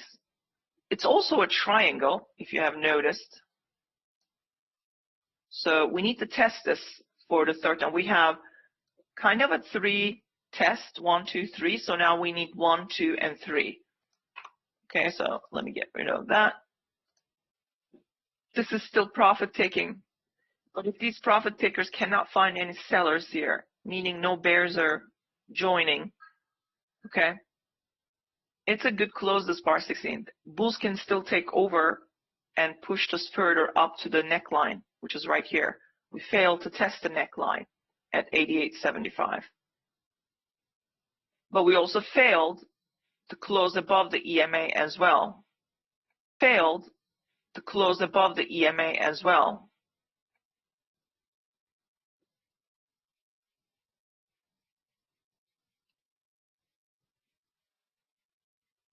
So we're squeezing yet again. I want to be bullish, but I'm not ready yet. I want to buy again, but I'm not ready yet. Because bears want to bring this down to 38.7750. Why? Who's going to tell me why the bears would want to bring this to 38.7750? Anybody? There's a reason. No. 10 point, yes. From above bar 16, if you measure, right? First you measure how much that bar moved. That bar moved 750, but doesn't matter. The body needs to close below 6 point. Did they close it? Yes, sir. So where are they trying to go? 10 point right there. Where's that 10 point? I wish that this thing, Ninja, could fix this and actually put, right in the information area, the price point. Anyway, 77.50. So they need to keep closing bear bars. I'm not selling this. I'm not interested. I want to buy. But bears did move the market 6 points, did close a bear bar below 6 points. And if that means if they're not able to take profit, okay, so if the 10 point is 77.50, zone begins at 9 point. That is 78.50, which is right there. They couldn't even test that. So I'm going to wait. This bar hasn't closed yet. Do I want to buy this bar right now? No. If it closes bullish, that means bears failed. Then I would be interested in buying. Bulls are trying to get a second entry long, test the neckline, and go higher, and the breakout from the triangle. So not being able to take profit, bears are going to be disappointed. and they're either going to exit out of their shorts and then join the bulls, and we could end up getting a breakout bar. Now, you can wait for this bar to close and buy it and maybe take profit a little bit above here or here at the high, because you don't know if the bulls are going to be able to close a bull bar above the EMA. There's still 1.5 minutes nearly. If bears can sell this, they can finish the 10 point. But at this point, you know, I didn't sell it. I didn't like 2, 14, and 15 bull bars. But they will probably going to try it. There's a trend line that needs also tagging for the test for the 3rd time. So that can actually go beyond 10 points and end up being 14 points test, which is right there, and then reverse back up. But regardless,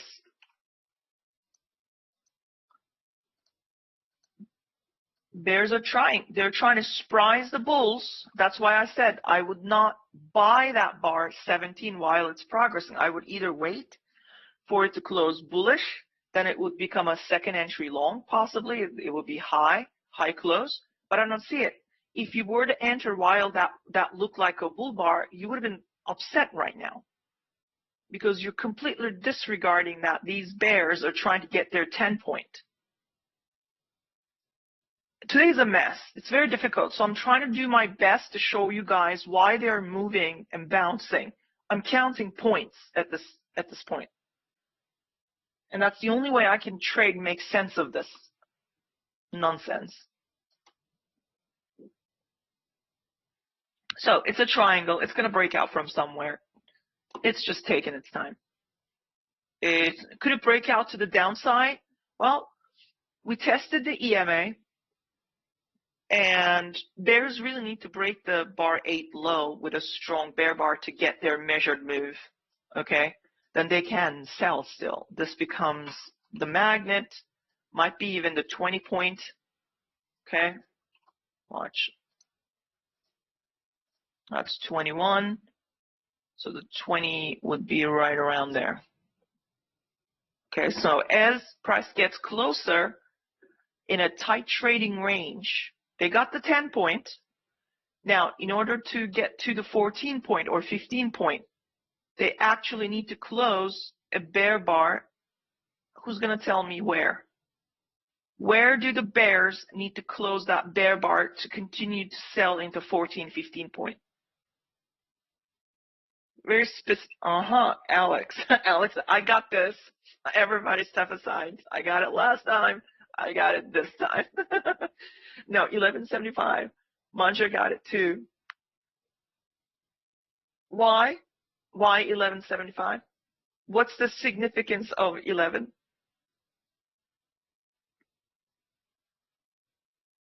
Not 1075. Because zone begins at 9 point, center is 10 point. That's what I'm calling. It's the average price to take profit. It can extend to 11 point, and it can still tag the 11 point, but it will close a bull bar because it needs to take profit. It's taking profit right now. That bar right there, bar 18, that's a profit taken. But in order to continue to sell, they have to actually close a bear bar 11 point plus 3 ticks. Okay? 75 is 3 ticks, not plus 1. Oh yeah, plus 1 is you're counting points after 10. I get that, Manja. So that's the whole thing. So it's basically like this. Okay, say market is coming down, right? And then it made a 6 points. And then came down a little bit, but closed another bar. So now it's going to either the 9 point, you can take profit and sell, or generally it goes right in the middle and then starts to take profit. Okay. If they cannot make 6 points, it's probably going to go up. If it closes 3 ticks above, they're going to buy it, and then the next is the second Now, they're going to take profit. If the profit taken is small, we could go up, test, but then we come down, okay? Now, if we make a 6 point, that's for bears, that's the 10 point, okay? If the bears make a 10 point, none of this is important, delete it. So now I'm looking for a new 6 point and a 10 point for bulls. So say this didn't happen. Okay, so this is a small pullback. And then we actually closed above. That is 10, that is 14, 15, 75. That means we're going to either to 19. We might actually sell a lot from there, okay? Or we're going to go to 20, depending on the ATR. ATR is big. We sometimes hit the 20, but generally sometime around 19 point, I take profit if I'm going into a 20 point zone, so on and so.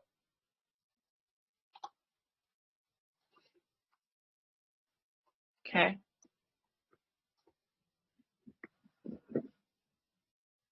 We're still in the triangle, and we still don't have a test of this line, and we have not squeezed out yet, so I can't really buy. I mean, look at the bar 18. Okay, so we have an 18 bar range. We're going to break out or break down. We're going to go one way or the other. Okay, a measured move is coming. Bar 18 closed bullish. We need a bull bar going and closing above bar 18 to start the second entry long for bulls. So if you measured from here to here, that was a 10 point. Did the bears take profit? Yes. So what's happening here? These bears are still taking profit, and now they're trying to, that means they're looking for either, okay, no buyers in the market. That's where the order flow comes in handy. You can actually tell by just looking at it. Or you can wait. If this bar actually closes, I'm looking for a 6 point move and a bull close right there.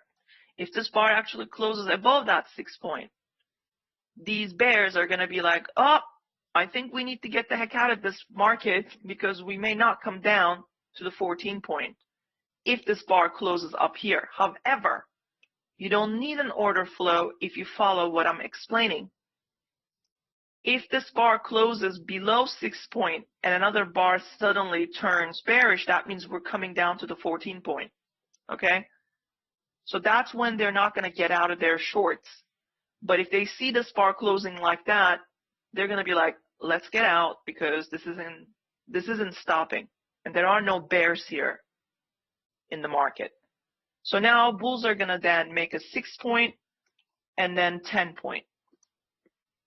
And they can even continue up to 14 and 20. So here is your 10 point. Okay, so they don't have to stop if ATR average bar length is already 6 points. So you know they're going to get to the 10 point probably before even closing the bar. Remember, ATR can be doubled or 1.5. So I'm waiting for this bar to show me what they're going to do. The wicks don't count. You need the body. So in a mess like this, this is how you make sense of things. Okay, so just measure it. You have the tool right there. Ruler. Nobody said that scalping or trading is any easy, and this is a classic S&P. ATR is now 6.25, so average body can be 6 points and plus. And if you actually double it, that's more than 10 points. So market can actually get to 14 points very quickly. But first, that bar 19 needs to close bullish. Now, if it closes bullish, that would also become, for price action readers, that would become a second entry long, okay? If you're counting from here, second or the fourth entry long. entry 1, entry 2, entry 3, and entry 4. So what does that mean? That means it's probably going to want to break out to the upside because you now have 18 and 19 bullish, and bulls are going to look for some kind of a cup handle or cuppity. Second cup is generally smaller, and then just go higher. And it's a double top, so bulls want to break that double top and get the measured move target. But it all starts with a small trend, and the small trends generally start with 5 or 10-point moves in one direction. So that's what the bar 19 is trying to accomplish. Start this trend so that it would become a scalp, okay, at the 10-point, 15-point swing, and more swing, which is half a trend at 20-point. And if it starts to build beyond the 20-point, you're in a full-blown, okay, trend. It could go up to 40-point, and that 40-point would end up probably your measured move target to the upside.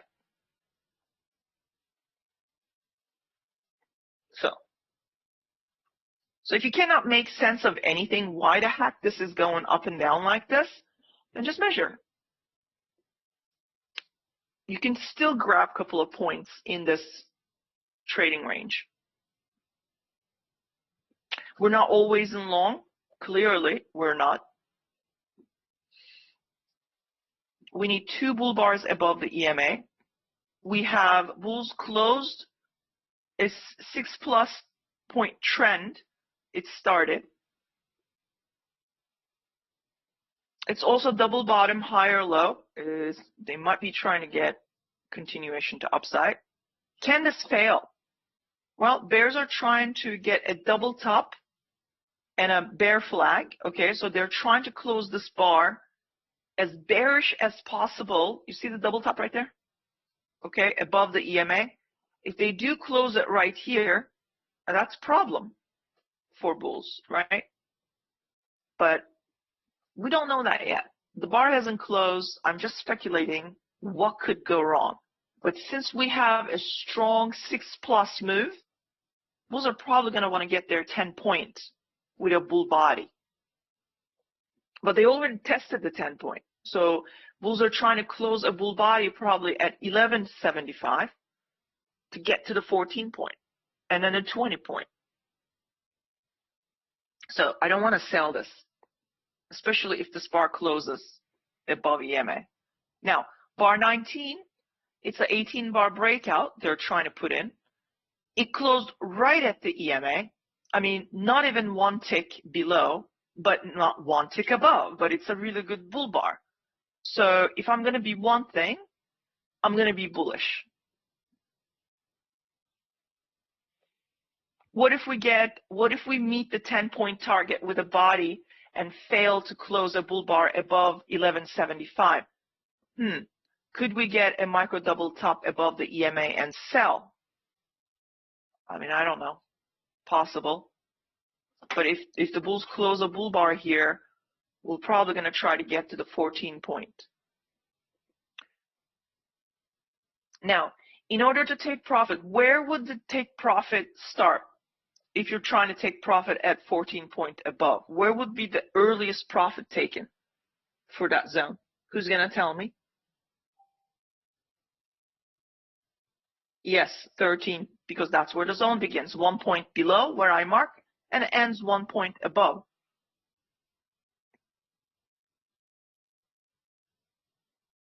Isn't it cool that when you're looking at the chart, you actually see what the heck is happening and you're anticipating something?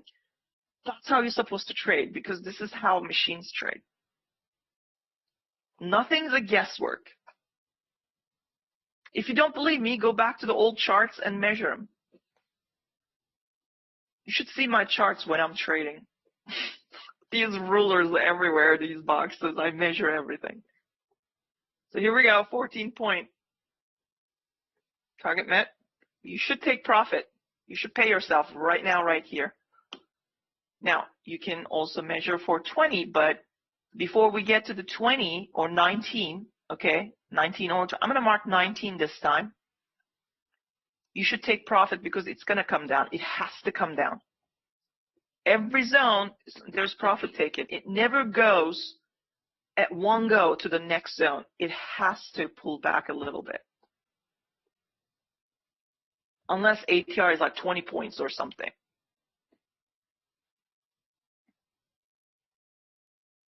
So I knew that was going to happen. I saw the trend. Bears got what they were looking for, but that's all they could do. And the profit taking began, and the bulls saw an opportunity, price action. Now I'm combining what I know with point counting with L. Brooks, okay? High 1, high 2, high 3, high 4 from the lows. Double bottom. There was a wedge here, okay? 1, 2, 3. First buy, you can say this is a first buy, this is a second buy, and this is the second leg in the second buy. So I combine it all, and look, I did say take profit. They're going to pull it down. So hopefully you listened to me and took profit. All right, I'm going to take a quick break. I've been talking nonstop since 9, and I'll be back in 5 minutes, everybody. And while I'm out, measure, ponder, measure here, and get a feel how you can quickly, anticipate these moves and the zone tagging. See, what happened to the bears? I'm no longer interested. So what are the bulls doing here? They're trying to go back to the Asia low, and this is where they're trying to swing. But they need to close inside the Asia range now. Asia range is right there. So they're probably trying to go and test that gold line, bottom of the Asia range. If we start to close inside Asia, we're going to go the mid-Asia or the midnight open for US. Okay, but be careful. Failure, we could still swing this down. But we now have a little bit of weak, always in long situation. Now, why is it weak? Because bar 19 kind of failed. One tick failure to close above EMA. But the bar 20 is nice. It started buying at the EMA and closed. Now we have, this is the second bar probably. So we're probably going to try to close where? 1575. If we do close this 1575, a bull body, we're probably going to go to the 19 or 20 point zone. 19 point is the starter. So the 19 point is right around 96.75. I'll grab some coffee and be right back. Okay. There's a lot going on here, so get that out. We still are not closing above the 10 point zone or the 14 point zone now. We need to start, continue to close bull bars and not make a 6 point move. We do not want that, because if bears start to close 6 point, that means they're going to go for a 10 point. Okay. All right. For bulls, let me get rid of this for a minute. Do we have some kind of a measured move target? Maybe a shallow one, but really I like to see this. They're going to get serious. They're going to have to get serious here. I need bull bars closing above this level and that level. Okay. And love to see. And you might even actually measure from here, but this was a 10 point though, so no. So I would still look for, that's 32. 40 would be right there. I would love market to get us there next hour or so with a small pullback bull trend. Okay, so this is what I want to see. But be careful, we could still fail around here. But the way that we're going, it's pullbacks are 2 bars or single bull bar and the bulls, single bear bar and the bulls are buying. It seems like underneath the bear bars. Now, if the bar 22 closes bullish, you can see that they are buying the low of the bear bars, And stop order bulls could be above things, above prior highs, above prior highs, so they might be buying. But I count points. That's, to me, that's how I know what's failing and what's not failing. So right now, we're still in the profit taking phase from the 14-point zone. Once these profit takers get out of the way, and if the SPAR closes on its high bullish, chances are they're going to try to breach from beyond the 1475 and get to the 19 or 20 point area. I'm sorry. Yeah, I was trying to show my photo to you. Ruby, I'm so sorry. But really, there should be a link there. Let me see. Because this is what I was told to post as a link. Are you a member of the trade room, or do you even hear me? If you're not a member, you can't hear me. Oh, you are? Okay, so you can hear me. Good. All right, then you don't need this. Just log in. You have to log in. If you scroll down, it says if you can see this window underneath my photo, then either you are not logged in or you need to register on the website. Since you are a member, log in. And when you log in, you're going to get, you're going to see, okay, your available months with all the downloadable files. But you just have to log in first. So I'm logging in. I wasn't logged in. And it's going to take you to the first page. Click on the forums. Once you log in, scroll down, and you're going to see your archived video folders. So let me know if it works out or if it doesn't. All right, so the bulls failed, but bears were not able to get a second bear bar with bar 22. And yeah, we have outside bar 20, inside bar 21, and we now have inside bar 22. Now, what happened here? Well, the bears failed to take out the inside bar 21's low. Okay, so that's problematic. Some may have already sold, so they might be trying to break even here. And if these bears actually cannot breach that bar 21 low, they will never be able to test the bar 20 low.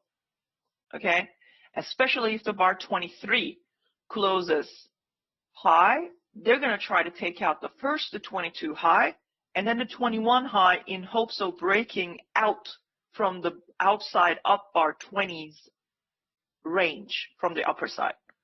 So you got to wait, okay, because these bears are still trying.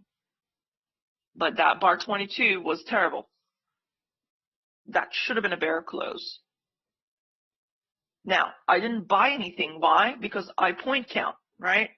So do I see any bull bars closing above 14 for me to actually buy and scalp a 5-point at least? No, I don't see it. So I have to let the market do what it wants to do. This is where everybody gets all kind of, oh, it's selling, let's sell. No. If you don't know how to point count, at least look at the outside, inside. Okay, we're stuck in a range. They're going to do everything to trap you here. Okay, your job is to stay out of this. Now, if you're point counting, again, you don't have a reason to sell. Do you see a bear body beyond the 6 point? No. If you sell right now, you could get trapped and this could just go up and you would lose all that. Sure, you're welcome. Yeah. So between the outside, inside and L's inside breakout mode coming and the point counting, I think you can find your way around in a mess like this, right? All right, we're in a kind of a small pullback bull trend. We are now a week always in long, okay? I mean, we're always in long from Friday. We're just trying to resume the trend, okay? But we'll just got to do better here. So they're trying to close three ticks above the 14 point, okay? And if they do that, that's a smooth sailing about 5 points towards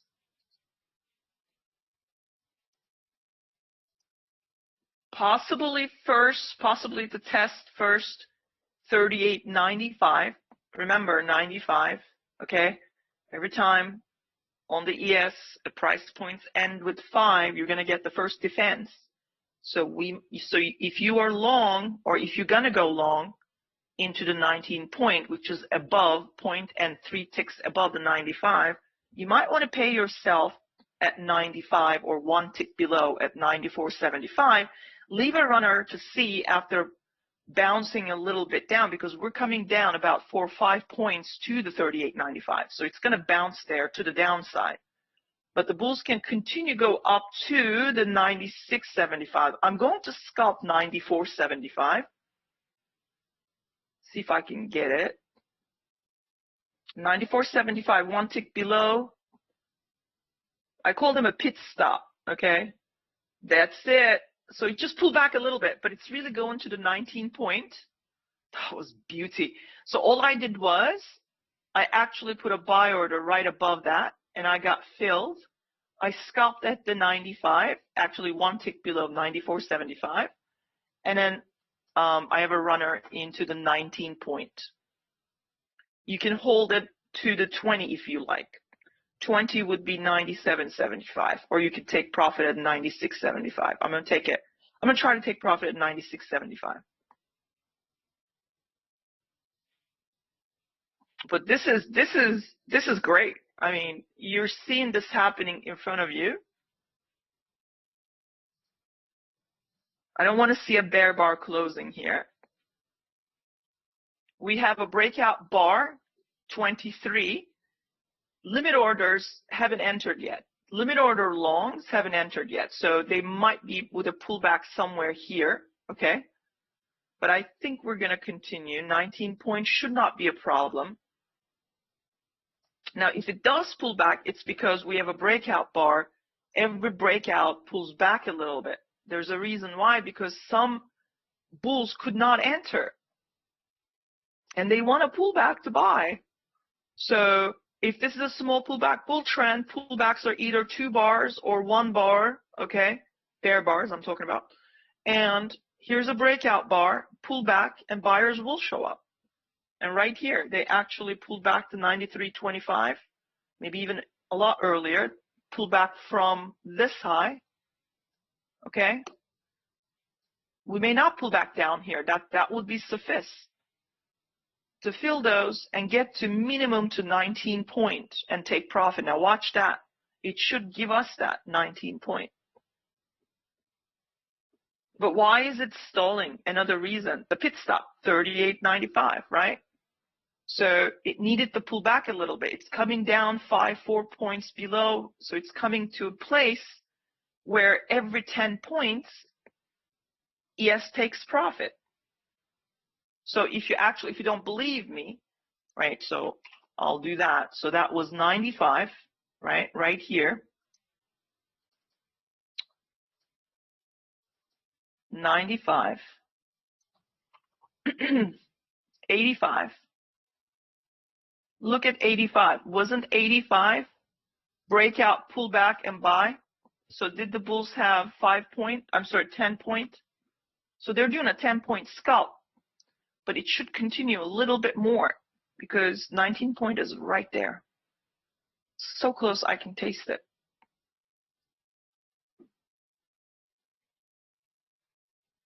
But every time you're coming under from that pit stop about 4 or 5 points, it's going to bounce to the downside always, always. Even if it overshoots. You see how this bar did not close above that pit stop? That's a bounce. Machines know that. Look, right here, we came up to that and we bounce.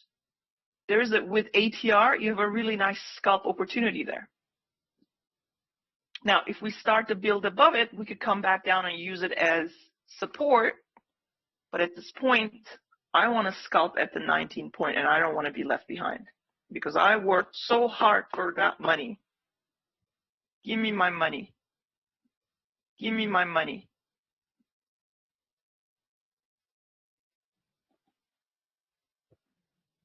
Come on, 19 point. Could go up to 20, but at this point, I really want the scalp to 96.75. Show me the money. Almost there. 96.75. Could overshoot to 20, but this pit stop is just, they're taking, basically pit stops are, you take a pause because price moved 10 points. If you're a 10-point scalper, that's where all these machines are taking profit. But if there are nobody there to sell, it could still continue to go up. In fact, it could actually go up to 39.03 area, but I want to scalp at the 20 point before it actually comes down. Well, let's meet the target first because I don't like this stall in here.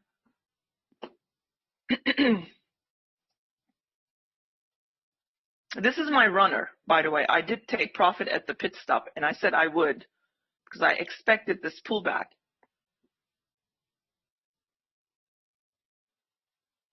Now, pullback buyers at 93.25. I don't want to see a deep pullback here. They have about 3 to 4 bars, okay, to go and meet their target. So that would be around 98.25. So in order to get to 98.25, so this is the first bar after pullback and breakout and pullback from this level. They couldn't get to that. Why? Because ATR is 5. So if you actually measure right here, that's 93.25. 93.25, I'm adding 5 points. 98.25 somewhere here. Now, you have about 3 to 4 bars. They can finish the job after pulling back. Now, when would the pullback becomes a bear trend? When do I actually get nervous and maybe get out of my runner?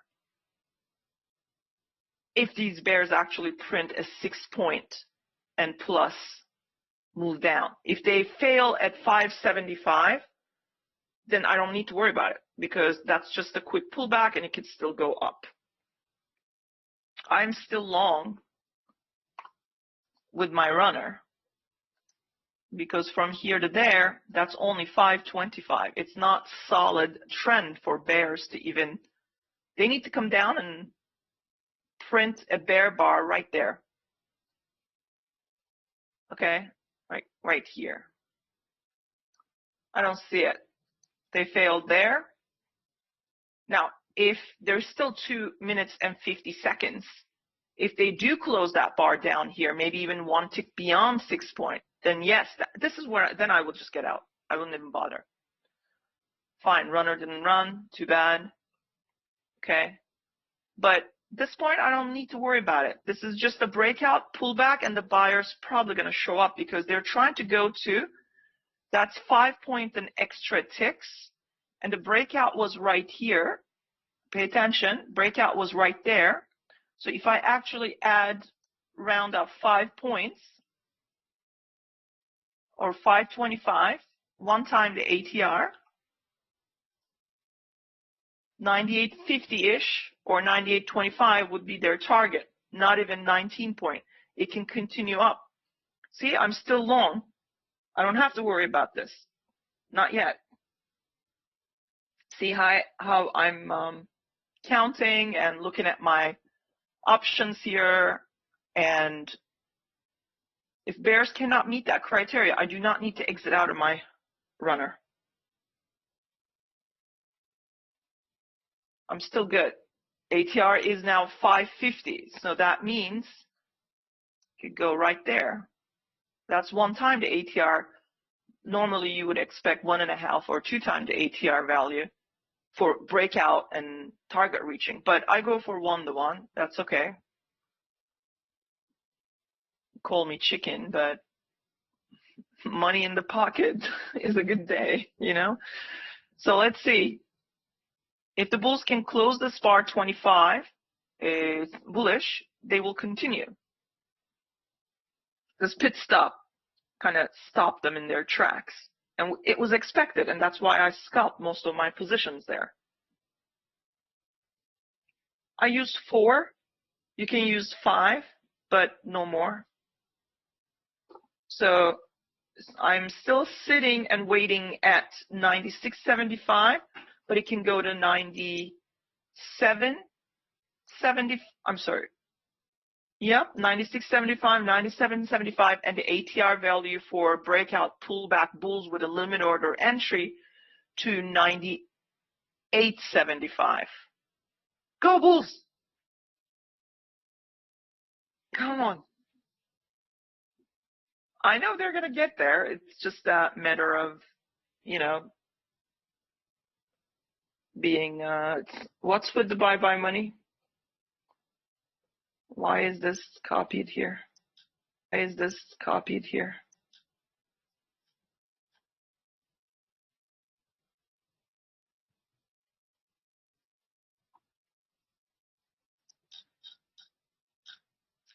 Is he asking a question? Have I not seen what he was asking?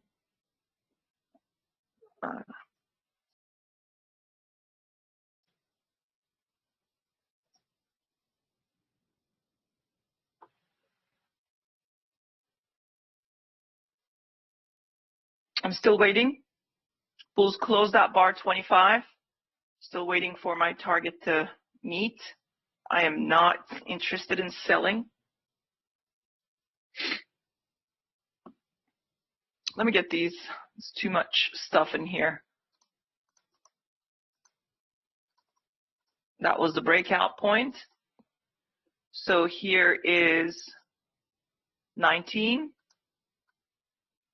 starting point, but it could go up to 20. So I don't really mark the 19 points. I always mark the center of the zones. So I'm gonna, scalping is always at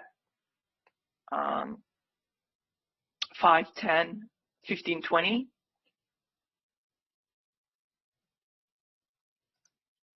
But 20-point move is a swing. So there will be profit takers, early profit takers. Now, we have tested the Asia low, but we did not close inside the Asia range. And that's a problem for bulls. They need to close inside the Asia range to go up to the magnets, mid-Asia and the midnight open. So we don't have a close, but we did test. I did say that we are going to test that. We need to get back in with a bull body. If this is a bull swing, small pullback bull trend, and the bulls are trying to close this gap, they're going to have to hurry. They're going to have to do a lot better here. All right, so what happens if we cannot reach 20-point zone? Well, then you look for that 6-point move with a bear body closing beyond 6-point from bar 24 high to see if the bears actually want a 10-point test. Okay, or you can measure one tick underneath 25 for a 5-point scalp, right? Because why? Why would I look for a 5-point scalp here? We have a wedge here, 1 pullback, 2 pullback, and 3. So the wedge bears might be selling into exhaustion. Okay, if I measure from here, that's what the bears want. They want to scalp a 5-point. If you're measuring the way I or the machines measure, then you're looking for a 6-point with a bear body close right there at that line. If they do close it, they're probably going to come down here, or 10-point right there, one or the other. But I still don't have a solid 6-point bear move. And we could not, but one thing happened though that made me upset, that I might actually exit out of my long with my runner that is not making money. Because look, bulls tried once to close above the pit stop. Bulls tried twice to close above the pit stop, and they failed. And bears see that, and they see that as a problem. They also count, okay, wedge, or maybe up here, and they're trying to go for that 6 point. But I don't have a 6 point bear move yet, so I don't have a trend here. That bar 26 did not move 6 points, nor close the body beyond it. So I can't really be, you know, scared here. I was hovering over close button with my mouse, but I'm no longer doing that anymore. So, because this is still going to try to, I think, get back up to the 20 point, but we'll see. There it is. Ooh, behold. Come on, bulls. Close above that pit stop. Finish the job. Get the 96.75, possibly 97.75. And now I said maybe 4 bars, we could still meet that 98.75. Now, we cannot meet that anymore because ATR came down to 4.75. Okay, so I'm going to have to adjust that. 4.75. Right around there, 20 points. So I think we're going to meet the 20.9775. I'm still sitting at 96.75. You can hang on to it if you like. We should be able to get that 20 point. Woo! Target met.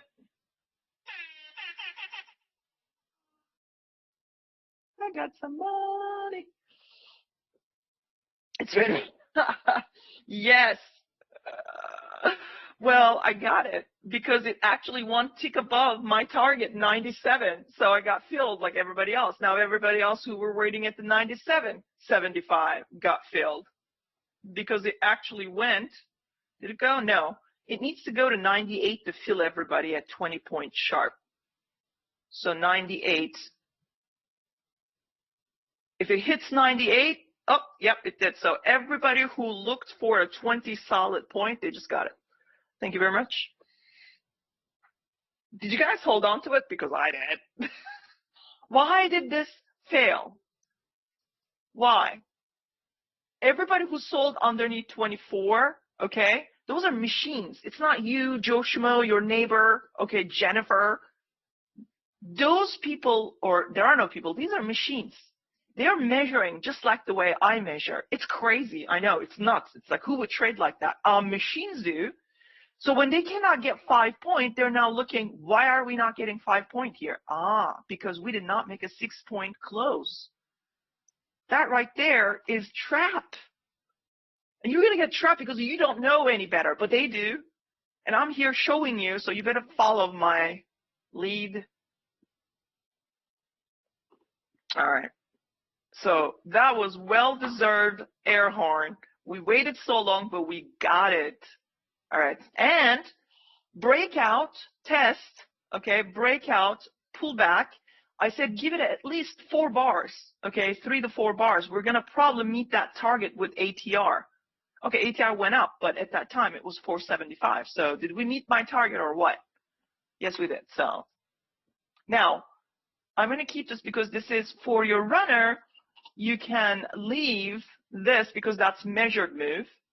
Or you could say, I don't like that measured move. That's not good. I think I'm going to take this as a measured move. Fine, be my guest.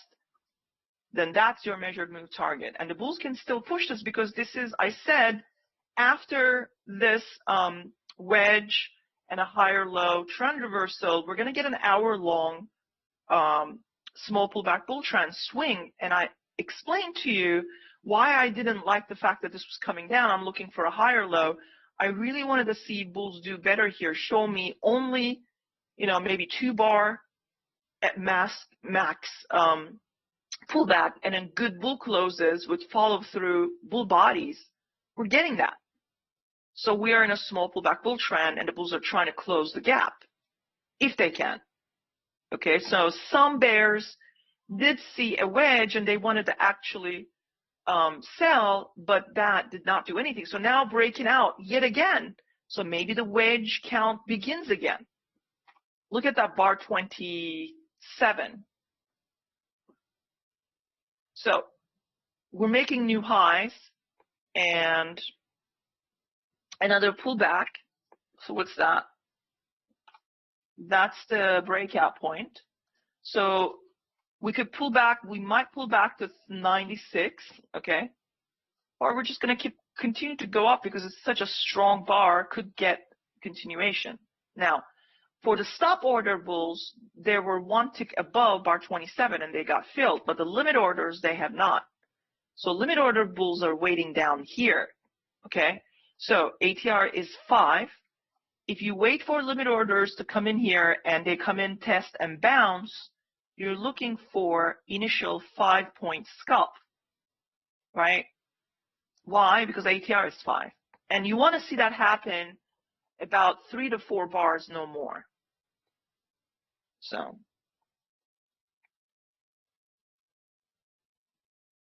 sure. Now, do me a favor. What application are you in, Beaumont? Yeah, but yeah, that's fine. I mean, you can use it. It's just that, do they have a ruler like the way that we have in Ninja? So if you actually measure from here to there, that was a 10-point scalp, but bears cannot close further down beyond the 1175 to continue to the 14-15-point zone. So bulls took over, they made a 6-point move and plus, right, to get to their scalping first reward 10-point. Right there. How do we scalp with Brooks? If you buy above bar 18, you're looking for a 5-point first initial scalp. Then you want to see 10-point second. Then you want to see 15-point, which we got, and they're taking profit. Now I'm showing you also how to count with the L. Brooks method, right? So either or, I am measuring. And the reason why I started from 18, because bears were able to actually move the market 10 points. That's significant. That should not be allowed if you want to keep counting from these levels. I always reset the count if one side makes 6+ point and then gets to a 10-point zone. So hopefully that makes sense. So now they're at the, here we go. So 525 now. So I'm going to leave it there, 525. So the bulls who bought this breakout with a pullback are looking to get to that price point at 39.0125-ish. But they need to accomplish that in 3 to 4 bars. I can also tell you don't need, now why 3 to 4 bars? Let's talk about that. Why is it not the 6 bars? Why is it not 10 bars? Why is it not 1 bar? Well, look left. What do you see commonly happening? Breakout, 1, 2, 3, 4, 5th bar. Even breakout, 1, 2, 3, 4 bar. And then they've got breakout, 1, 2, 3. They got on the 3rd one. Breakout, 1, 2, 3, 4th bar. So it's basically, it's telling you average about 4 bars. If you're buying with a limit order with ATR 1-to-1, you should be able to get your target. Better if it's less than 4 bars, right? So you get to your target quicker. So there are so many ways to scalp and swing trade the markets. It's all about how you get there. We're trying to go to Rome, right? So you're taking everybody's taking different routes, but the idea is to get to Rome, not to Venice or somewhere else. So if you find your, path and where the target might be, you can still scalp and leave one contract to keep running, right? You don't have to leave that contract, but you can buy and scalp with a couple of contracts and still leave the other one for swing target. It could be a measured move. It could be 40 points, which is right there. Now, ATR came down. That's problematic. As soon as If you have a target, I had 525 target, ATR came down, you can actually lower it down and take earlier profit. So that would be 450. See, they met the 450.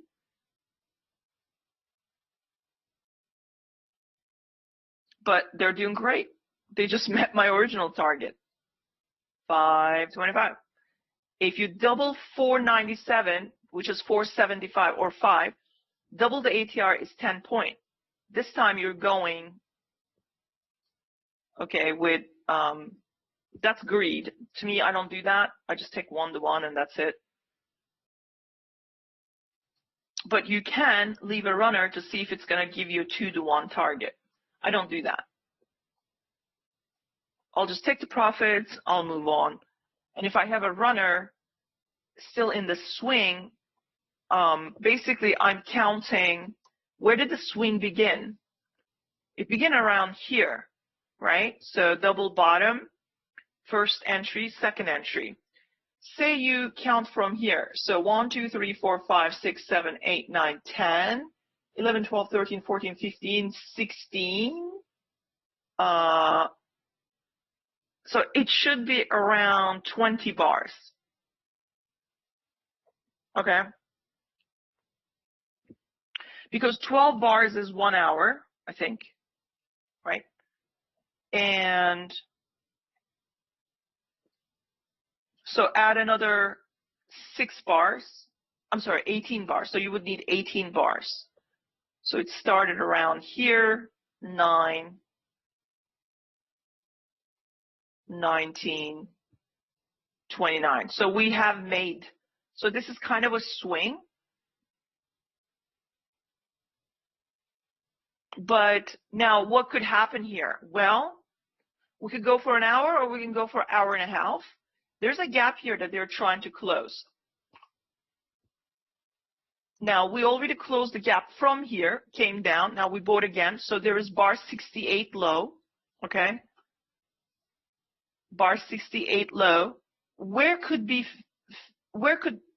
fail? Okay, where could the price fail here and not be able to close the gap? Sometimes you get these. Sometimes you get this double top and it just comes down fast. And the gap is still open for bears. That could be around right here. Or we're going to keep going up to here and maybe even further up. But I'm watching bar 68 low at this point. And then there is also a very tight trading range here. So I know this is magnet, okay? This is the area of interest that price is very much interested coming in because they need a home, and a home is where it was balanced before breaking down. It broke out and then it broke down. So we know this is where market agreed the price is average, okay? It's a good price. So it's trying to bring it back up again. And that's home. So that means I need to see not only this price level tagged, I also want to see a bull bar closing above it to continue higher. Now, what's in between here now and up here? Who's going to tell me? Where can we bounce to the downside and why? Someone tell me before I leave for the day.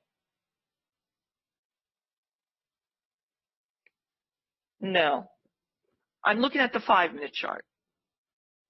What's between now and bar 68 low and to the area of interest? That is so very important. Where do we take a break? You're on the highway and you need to because you need to go to the bathroom, get some snacks. Pit stop. And what's that pit stop, Ken? What number? Yes, sir. So now watch. As price gets closer to the Manja got it. You didn't get that, Ken. Sorry, but Ken said 5 point. So he's just throwing stuff out. I'm gonna throw shit on the wall and see which one sticks. I'm just kidding. But the Manja got it. 39.05. You meant 39.05. Okay. So anybody who said 39.05 is right. Okay, so watch now as the price gets to 39.05. Okay, it's gonna be rejected, and it's gonna bounce to the downside. Why? Because it's coming from down here from 38.95, right? So that was the last pit stop, and it broke above it and it kept buying. So what did I say? Every 10 points, price takes a pause on ES. So did we get very close to the 39.05? Yes. Couple of ticks. Sometimes machines will start to take profit couple of ticks before, 1 or 2 ticks before, or you could just wait for it to completely tag the 95. Say you have a sell order there, okay? So you're waiting for that sell order to be activated. You're left behind if your sell order is right at the 39.05. You can put one tick below or two ticks below. You're activated and you're making money. So let's see if it's right there. Okay, we'll start to take profit early because they know they're too far away from the EMA. Okay, this is why when I use these as magnets, okay, these areas, 05, 95, 85. If I'm buying into it, okay, with a breakout and with some kind of price action reading, I make sure I get out 1 or 2 tick before, because it could fail, especially when we had another, okay, magnet there, and we actually met that target. So somewhere here, machines started to take profit early because they didn't want to get stuck. So you could do that. So if you actually put an order, sell order, one right there, maybe 1 tick below, 2 ticks below, you would get activated with these orders, and look how much you made. Say you sold right here, 2 ticks under. Market made more than 6 points, but you need to see this bar close, okay, on its low below the 6 point, and then 10 point is next.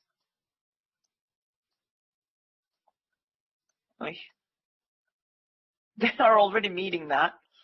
So I'm gonna, that was right there, 6 point, 10 point there. So they're selling.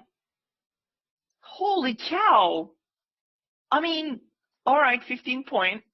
Can they get a 20 point? Well, might as well do it. Now, why would they do that? Why is this happening? Who's going to tell me? I just explained to you earlier.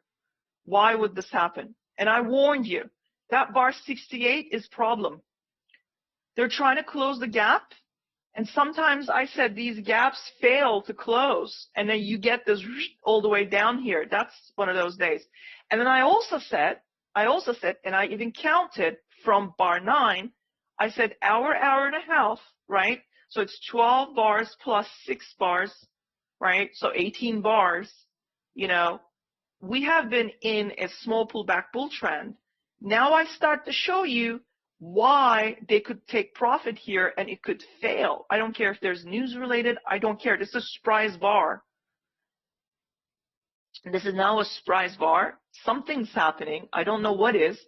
But even if you didn't take profit, you didn't know any of this hour and a half small pullback bull trend, you did nothing. You didn't know anything about it. Look left. What did I say? If we close inside the Asia, where's our magnet? Right there, right? Mid-Asia and the midnight open. They started to heavily take profit because I had a supply zone there. Look, it's right there in front of you. So you really needed to take profit, either on a fractal level or this level. I mean, I warned you, so don't blame me for not warning you. I count the bars. I said 1, 2, 3, 4, 5, 6, 7, 8, 9, 10, 11, 12. That's 1 hour. 1, 2, 3, 4, 5, 6. That's hour and a half. They even pushed another leg, okay, 3 extra bars. And then finally, I started to look left. I said, oh, that's it. I think that's going to be a problem right there. And then the pit stop was right there. They couldn't even get to the pit stop. They started to sell earlier. They made a 6 point.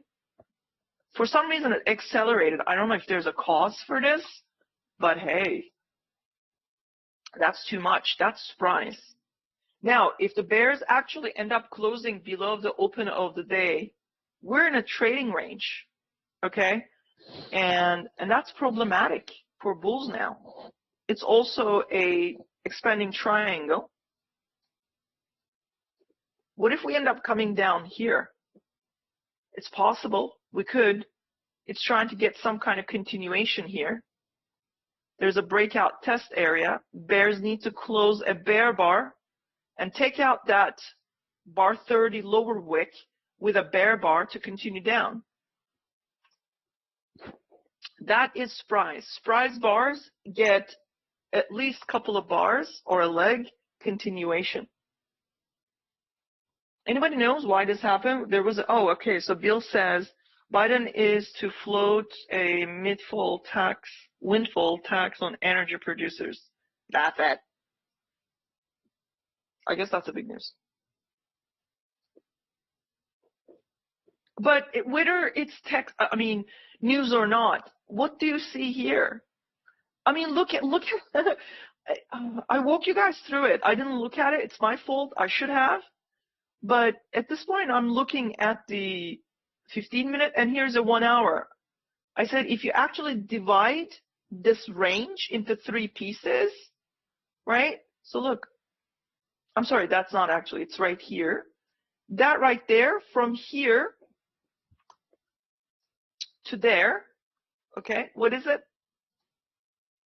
It's trap zone. Think of this, yes, last week's range as the mother bar, okay? So from mother bars, that level to a little bit above is trap, okay? And from here to a little bit outside is also trap. Ranges work that way. So we came up here and then touched that trap zone right there. That's why it's right there in front of you. And we got rejected. But it happens to be also sell zone. But say you didn't look at this, it made no sense to you, and last hour was bullish. We test above the last hour, and we have some resistance here. But all that was here in front of you on the 15-minute chart. I said we're going to go there. That's probably swing bears are sitting there, and they might try to sell it again. So I think the catalyst helped to move the bars extremely fast, which is sad, really, because if you didn't take profit, you would have lose everything that you made from here. Yes. Yep. Session doesn't matter as long as it's yes. Yep. It's probably going to go slower, especially after hours, but it works the same way.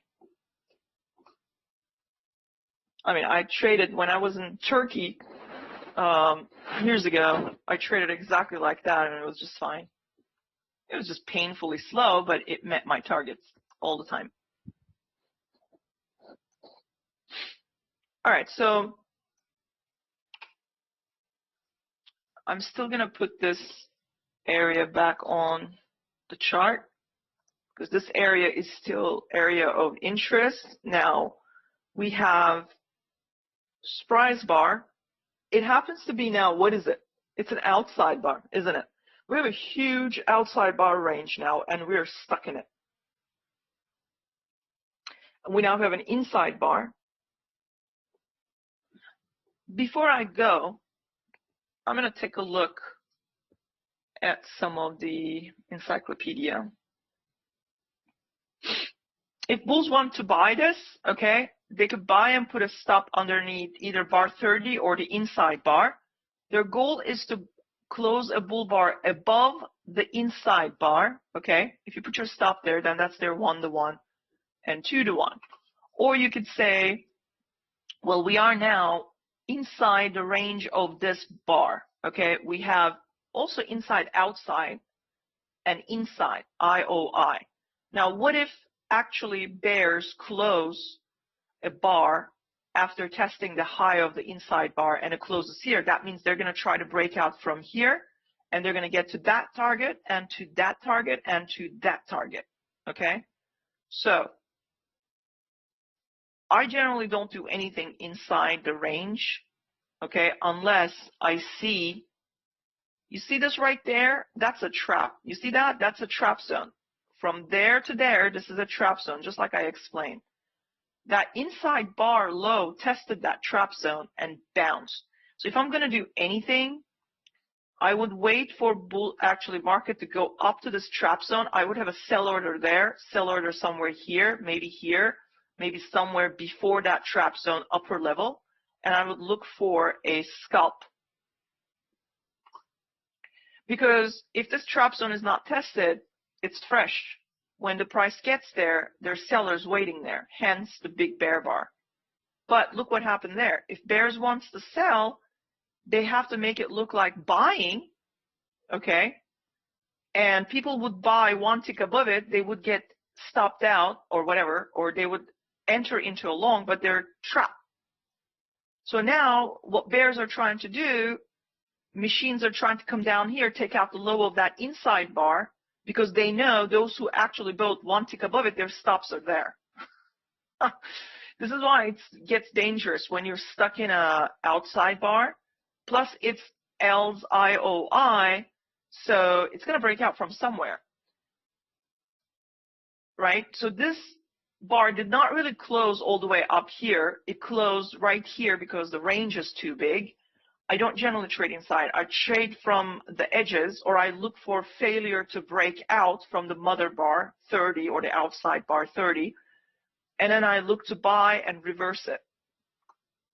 So it's very dangerous to trade these inside bars when you don't have a clear direction. So you just step aside, just wait. The first criteria is, will the bears take out that bar's low, inside bar's 31 low? If they do, with a bear body closing here, that means they're going to try to take out bar 30 low. And in order for breakout and get to these targets, okay, they need to close a bear bar right here. But that's still inside the trap zone. That is a trap. They might close a bear bar. It would go with a wick, but that's still trapped. Anybody who sells it, it's going to get trapped because it's going to go up a little first. Watch. Now, bears trap the bulls above, but the smart machines, when they see a big surprise bear bar like this, they're going to sell above the first bull bar. They just sold it. So those are the limit order sellers. So the limit order sellers selling, probably stop order sellers underneath this bar, or maybe even more here. If they start to sell, they could easily come down here. But other machines want to stop these bears breaking out successfully, so they're going to try to trap these sellers in this zone right here. All right, so bears took out, okay, breached the low of inside bar 31. That's good for them. That's checkbox, first checkbox. Now the second criteria is to close this bar bearish. And then the next, they're going to try to get the bar 30 low taken out.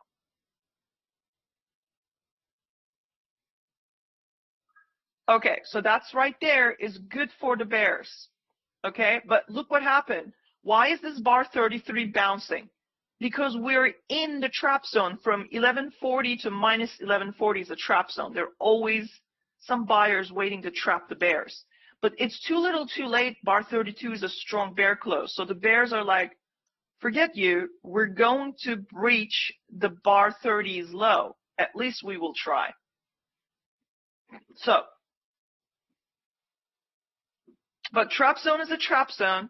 This is why I tell people, if price kind of like closes there, even if it's a bear bar, be careful, because we don't have a solid bear breakout and you're in the trap zone. The buyers are waiting there. Buyers are waiting here always to trap you. Sellers are waiting here always to trap you. If you're long, they're going to trap you. If you're short, they're going to trap you.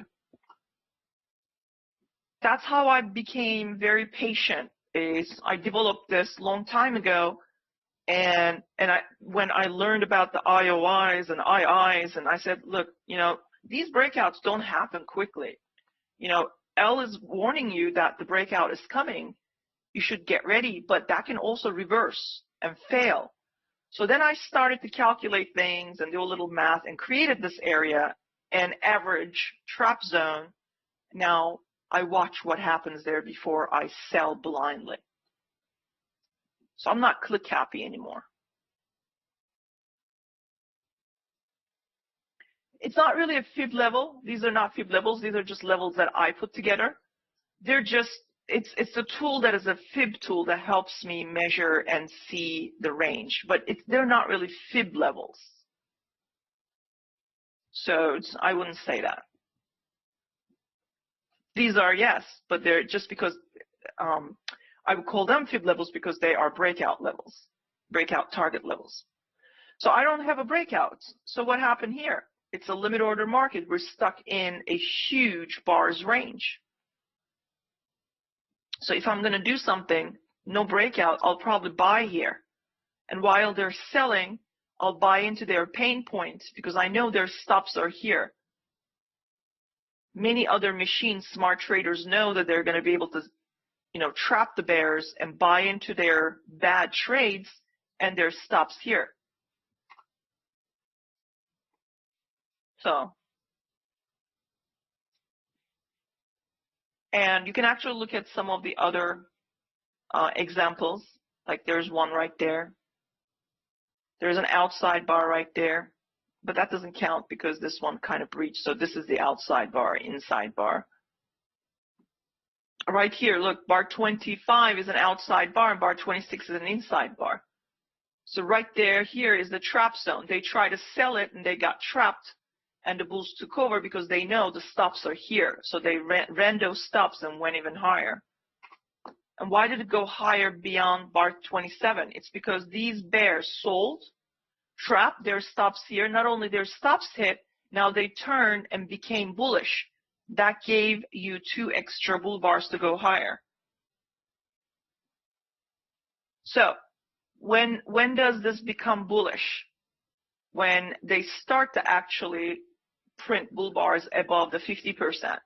So what does this mean? They're probably going to want to get up here, okay? And when is the next trap?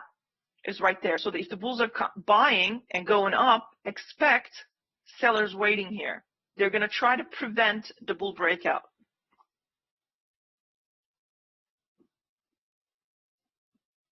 Can this actually sell? Well, if the bulls cannot close above the 50%, the midpoint of this big outside up bar, excuse me, when is the pullback is good to sell? 50%. L always pays attention to 50% pullbacks, 50% of everything, the range, because this bar 30 is basically a one big range, and we're about to test the 50% of it. We already did with bar 32, give or take, depending on how accurate I measured it. There you go. We didn't fully test it. All right. So now we have another outside up bar. Bar 33 is actually larger than bar 32, right? So its low is lower than 32. Its high is equal. So now we have another inside, outside, another inside. Now who's winning here? Now I would not measure this bar's range because I have a much bigger range. So I want my targets to be larger. There is no need or purpose of getting this range. You can, okay, but when you have a much bigger bar as an outside bar, use that because your targets are going to be a lot more higher or lower. Now, if you're point counting, let me get this out of the way. My favorite is point counting. So looking for a 6-pointer, right? So here's a 6-point. They close the bar beyond the 6-point. Where's the 10-point? They already met the 10-point. Now, in order to go to the 14-point, what do they need to do? They need to close that bar right there, 1175. And the next stop is going to be 14-point scalp, most likely. And if I put it back, where is the 20 point? That's 18, right inside the trap zone. 19, 20. So chances are bulls are trying to get to the 14 point. They're going to take profit right there, and then they're going to try to continue up right there if they can close above 1575. So those who trap the bears here, no bear breakout, so you can't sell anyway, right? And now you know you have another edge. What is your edge? You know this area is a trap zone. If you buy it, you're buying into the stops. These bears are not only trapped, they now kicked out of their bear positions. Now they might be turning into a bull and opening long positions that will accelerate price to the 20 point or into the upper trap zone. 14 point target met. They have to take profit here. It could bounce a little bit down. Now, I don't know if there's any, let me see, where is this going?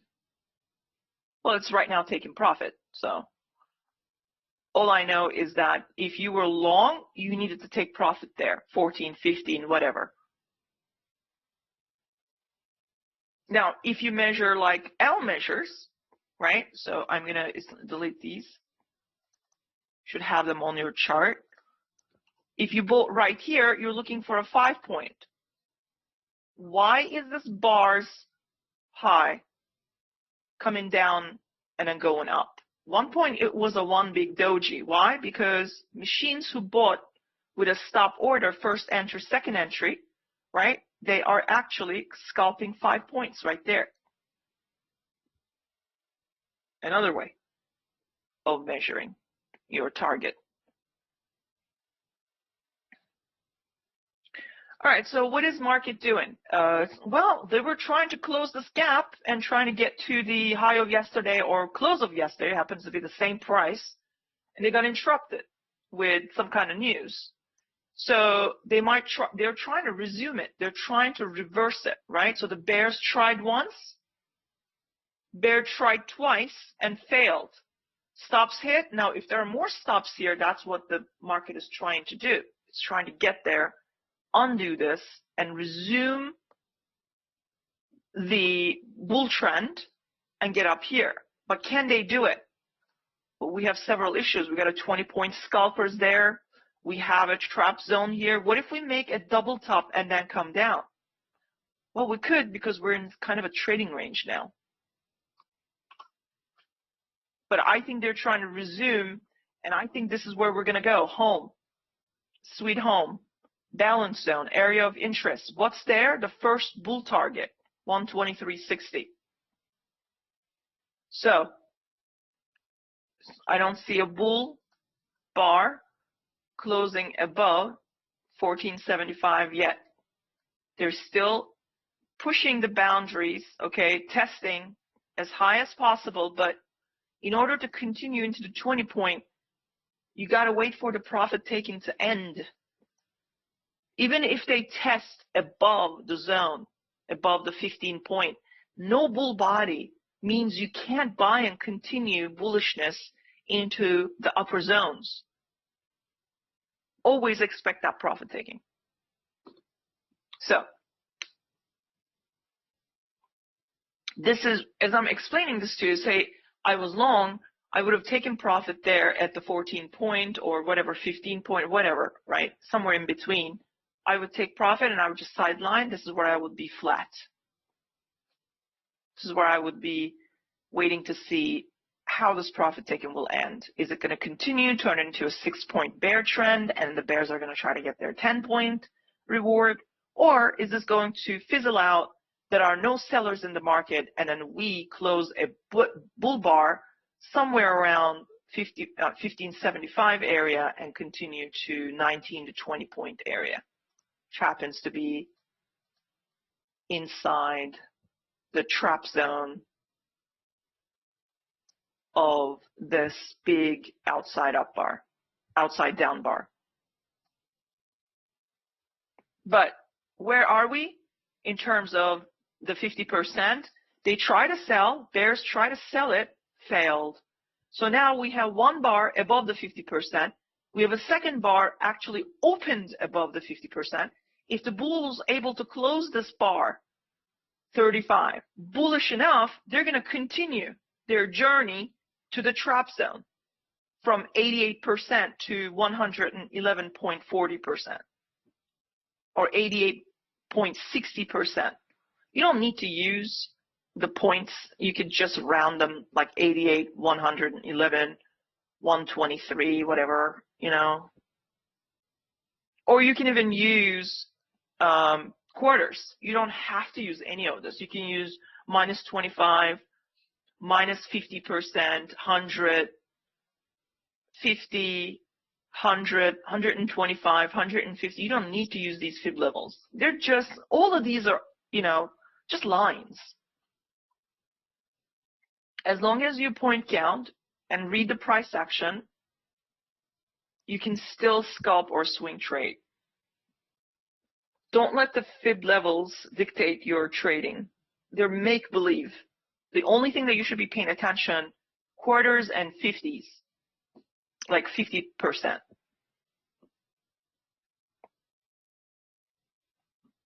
So we don't have a continuation bull close for these bulls. They're not showing me signs that they want to get to the 20-point scalp target fast. Now, I do have a one bar above 50%, but where is the next one? Now I want to know what's going on here. I can measure that. That will be a 60-point, 6-point. Where's the 10-point? 10-point is right there. If I measure from there, but that's too, here, let me get this out. To me, this is bullish. This upper wick of 34 is bullish. That's not where they started to sell. They started to sell here. So 6-point is there. So I'm looking for a 10-point. Bears can move this market all the way down to here. If they close this bar right there with a bear body. They're testing it, but there's no bear body. Can I sell this? I gotta wait. I gotta be patient. Because last second, if you sell it because you see, oh my God, it's a reversal. This must be selling. They're going to come down here. You don't know that. Last second, they close that bar on its high, you're trapped. Because bulls can still continue into the 20-point and then the trap zone up here. So this is where I learned to be patient. If there's no 6 solid point move or 6 plus or 5 plus, whatever, I am not touching this. I won't sell.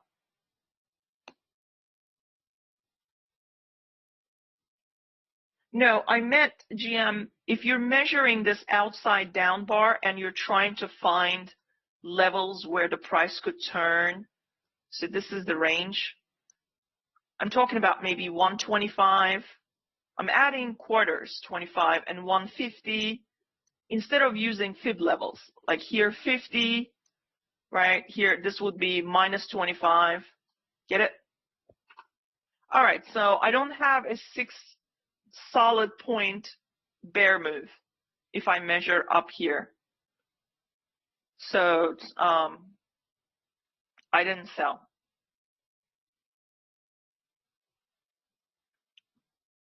But if they do close this bar, then yes. Then the bears move the market with 2 bars and they're probably going to come down here. But I didn't sell it because I didn't like the way the bar 35 closed. It wasn't good enough for me. So I'm going to stay out because it can trap the bears last second and I don't want to be trapped. So sometimes I let go, like I leave 4 or 5 points on the table, but it doesn't bother me because it's not clear. You see that 35 is not a solid trend starter. So if I were to sell it, then I'd be trapped right now. I'd be wondering, what's my next move now? How do I sell this and get out of it? So instead of doing that, just wait for the criteria to meet. No, we did not. I don't think it did. So if you actually measure, oh wait, 11, no, I'm talking about 1575. 1175 is gone. That's done. we were already at the 14, 15 point. I was looking for 15.75 to get to the 20. You're behind. You're in the back. You're in the zone way before. Catch up. All right, so I didn't like that bar 35. I didn't sell it. However, if the bar 36 closes beyond 6, okay, so bears are showing me something here. They could still get to the 10 point, but at this point, I'm not interested. I don't care. There's not much of a room there for me to be even interested in selling. You can, but all you're going to get like a 2 point maybe. If you're lucky, 3 points. Not going to touch it. So I'm filtering this trade out. It's not good enough for me. I am done with my session, everybody. So I think I'm going to say my goodbyes and sign off. Tomorrow is L. Brooks and Brad, and Wednesday is me. But I'll be in Discord, in and out, my Discord and the BTC Discord. I generally post the same things. I copy and paste, so you don't have to go there. You can stay here. But I'll be posting under ES Analysis Read Only tomorrow. All right. Have a great day. Okay, so what's going on here for the rest of the day? If bears take over, we can come down here, okay? Because there is a expanding triangle. And we have magnet down here. They want to keep pushing this down, but they need to show me. They need to start closing and taking out this mother bar or this outside down bar 30s low with bear bars. Otherwise, I won't entertain these targets. And bulls want to trap and have another higher low and keep going higher and close this gap. So if I find a good example, I'll post it. Let me see real quick here. Just give me a second. This right here. We could end up staying in a trading range like that. Oh, that would be really bad. So that's the rest of the chart. Cut off here, 10. So the rest of it here, and then we sell a little bit before the close. We sell a little bit and we close below the EMA. See? We're going sideways right now. See that bar right there? Similar to what we have. Or you see that outside down bar, we're stuck inside of it around 945. So 945 here, you see that bar, same bar. We broke out, we became bullish, but then we made double top and then lower high, and end of the day we sold a little bit and got a measured move target. You see that measured move projected to downside before we closed? So there's that.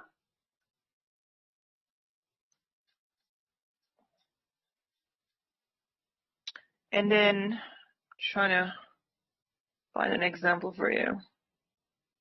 That's not it. There's one right here. It's similar to what we have, right? So right there, hang on. Right, so down, up, down, down, up, down.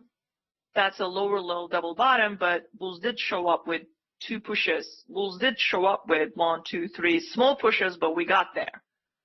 And then this happened, which is right here.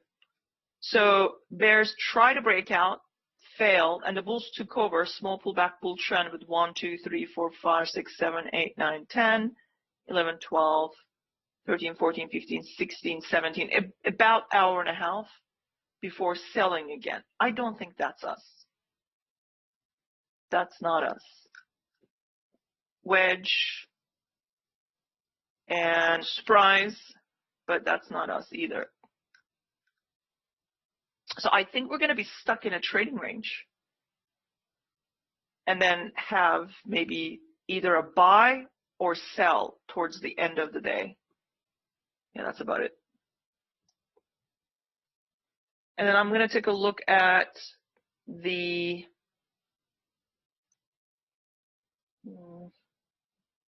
encyclopedia for you.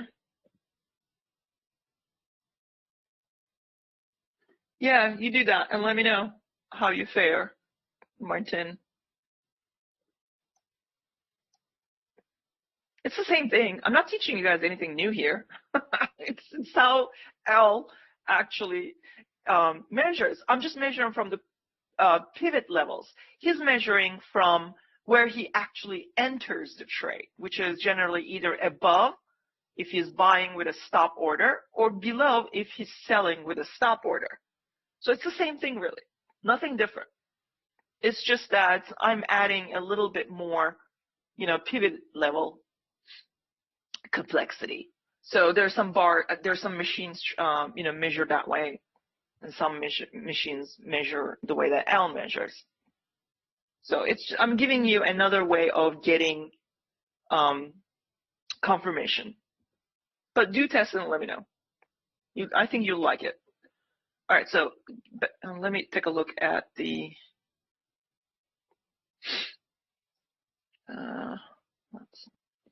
all right, so that's a 10-point. They need to break below 1175 with a bear bar to get to the 14-point or 15-point area, somewhere between. So there you go. They're almost there. They got their 14-point, 15-point scalp. But if you actually measure from where they actually sold, which is underneath, that's the first cell. That's the second entry cell underneath 35. So 10-point is right here. This is where the bears are trying to go. Depending on where you're measuring, you're looking for a second entry. First entry, second entry. Bears are trying to get a 10-point. So I got some there. Okay,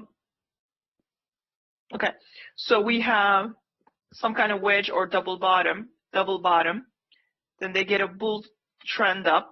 We got a little bit more messier trend, but then they got a rejection, right? So, and then market comes down with two legs, pretty strong, testing the lows. We're coming down with two legs, but we're not yet testing the lows. Now, failed breakout. At this point, you have a trading range.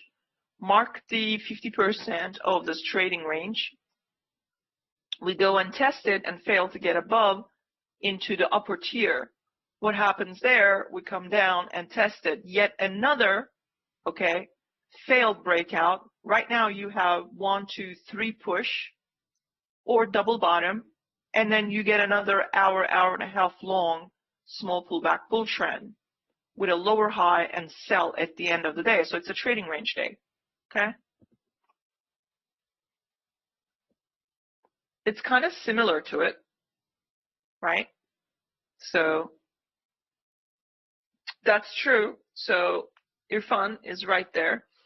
It's some kind of a trading range before the FOMC, but tomorrow is not FOMC. FOMC begins tomorrow. So what does that mean? We could be, I don't think we're going to be stuck in a trading range today and tomorrow, but it's sideways price action. Now look what's happening on the daily chart. That's inside bar, and it's doji. So this day supposed to get continuation. What happened? It's not, because bears want a double top bear flag. Okay, they want a double top bear flag either with the September 21st or September 12th. So, but that could, we have such a large outside bar here. So the next day could be also sideways. It might be testing the low of that inside bar. So if today's an inside bar, tomorrow could be testing either high or low of that, okay? And then what if we sell into this breakout test area with on Wednesday and then find support and go right back up? See, we could be in a sideways and down today and tomorrow. And on the FOMC announcement, we need some kind of a support to reverse, right? So market could sell, make it look like selling, trap us, and then continue to go up to the 4,000. That would be nice. Imagine tomorrow, not tomorrow, but Wednesday, We come all the way down to the 3780s, only to go back up 3780, 3980, I'm sorry, 3880, so that's a 100, 3980, 200, and then the 4,000, so 220 points from today and all the way to Wednesday. But I bet we would, I don't know, did we, I mean, we make more than 200 points on the FOMC day, so that could be it. Market could be setting up by sideways and down and then find some kind of support and reverse. Anywho, let me go back. All right, so bears just got their 10 point. I'm gonna go back to the, let me go back. All right, so bears just got their 10 point. I'm gonna go back to the,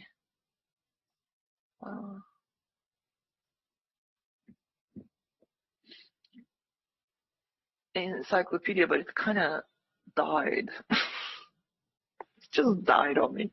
Hang on. Let me try again. Here we go. What do you guys notice here? No bear body. Although that's wrong. Hold on. We have a bear body broke below the outside bars, low, bar 30, bar 37. So the bears now breakout pullback. They're trying to sell into this target, 38.78. But look where we are. We're in the trap zone still. But this trap zone already bounced. So I don't think it will trap the bears this time. I think the bears are trying to sell this, but the problem is bar 38 did not close bearish, so I didn't sell it. I'm waiting for some kind of confirmation. We have a bar body close outside. It's a good thing for bears. I'm talking about bar 37. But this is a pullback now. Now, if the pullback ends somehow, we could quickly come down to here and then down to here. I didn't sell it because bar 38 is a doji. I didn't like it. I have a potential of making money here by selling, but I need to see that this is no longer a trap zone. Because eventually I want price to come all the way down to here. That's basically a measured move to downside. There you go. So they're going to meet this target, most likely. And the 20 point for bears is sitting at 38.77. 19 point is 38.78.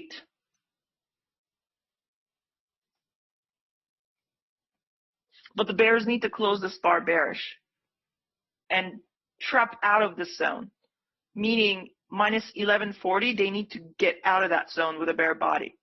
And they're probably going to meet the 78. 78 happens to be the 19 point for bears to go and tag. See if they can make it.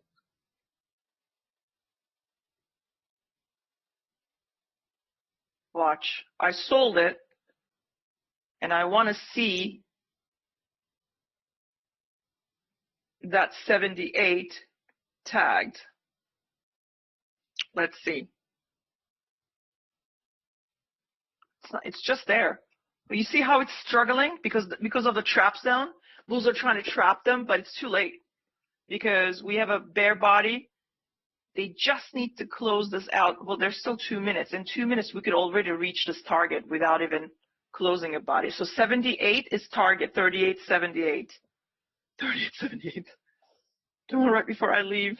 I don't mind scalping another couple of points here. That's the 20 point zone.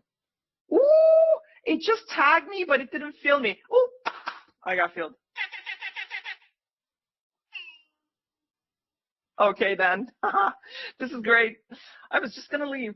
I'm glad I stick around. Excellent. Target met. Now, if they do close one here, a bear body, it could bounce a little bit, but they need to close that body underneath this level, okay? And it's going to bounce, and it could sell right to here. That's the second actual target. But this is what I'm interested at this point. But right around here, we got a magnet. So bears want that magnet. So I need a bar closing right there.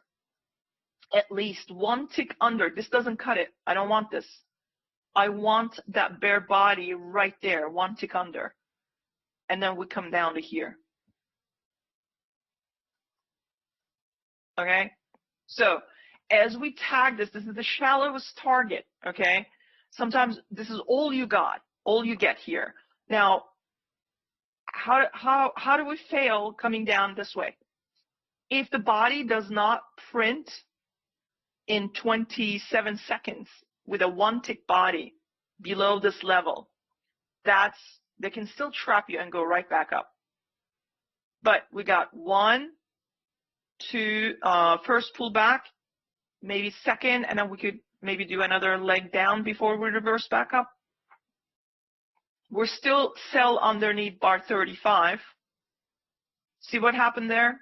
I took profit there. It happens to be the 19 point. They went beyond 19 points, so they actually tagged the zone between the 19 and 20, and it bounced because these bears, they know it's danger. Not only that is, also some machines are looking at this and they see this is a shallow target. Let's take profit. It's right about 19 to 20 point area. So we bounce. So if I'm actually still selling this, I need to be nervous now because that bar did not close on its low and beyond this level. Now, if this guy takes out that wick, one thing that the bar 39 did, it closed on its mid-level, so that's still bearish enough. But in order for bears to keep selling this down to here to the magnet area, make a new low of day, they still have to breach this level with a one tick bear body.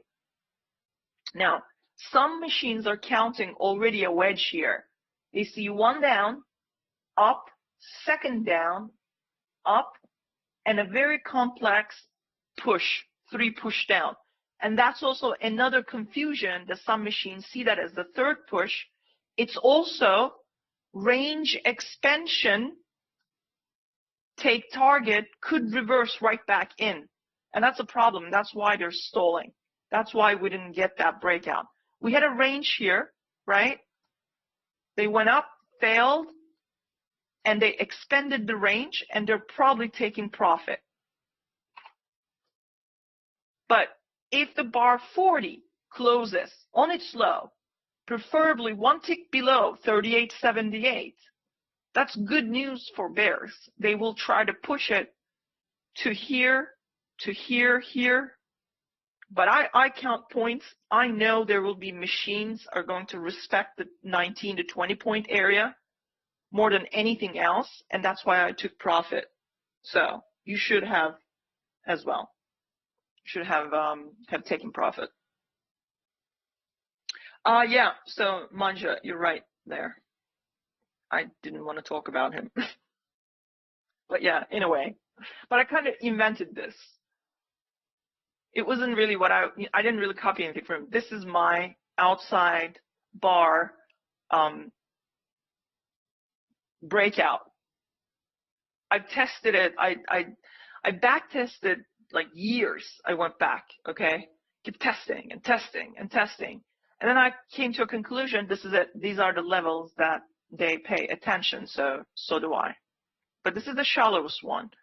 I would like this to be broken in order to get to the 1-to-1 target, okay? So if you're actually measuring this from here, that's your 1-to-1. Now you tell me if this is coincidence.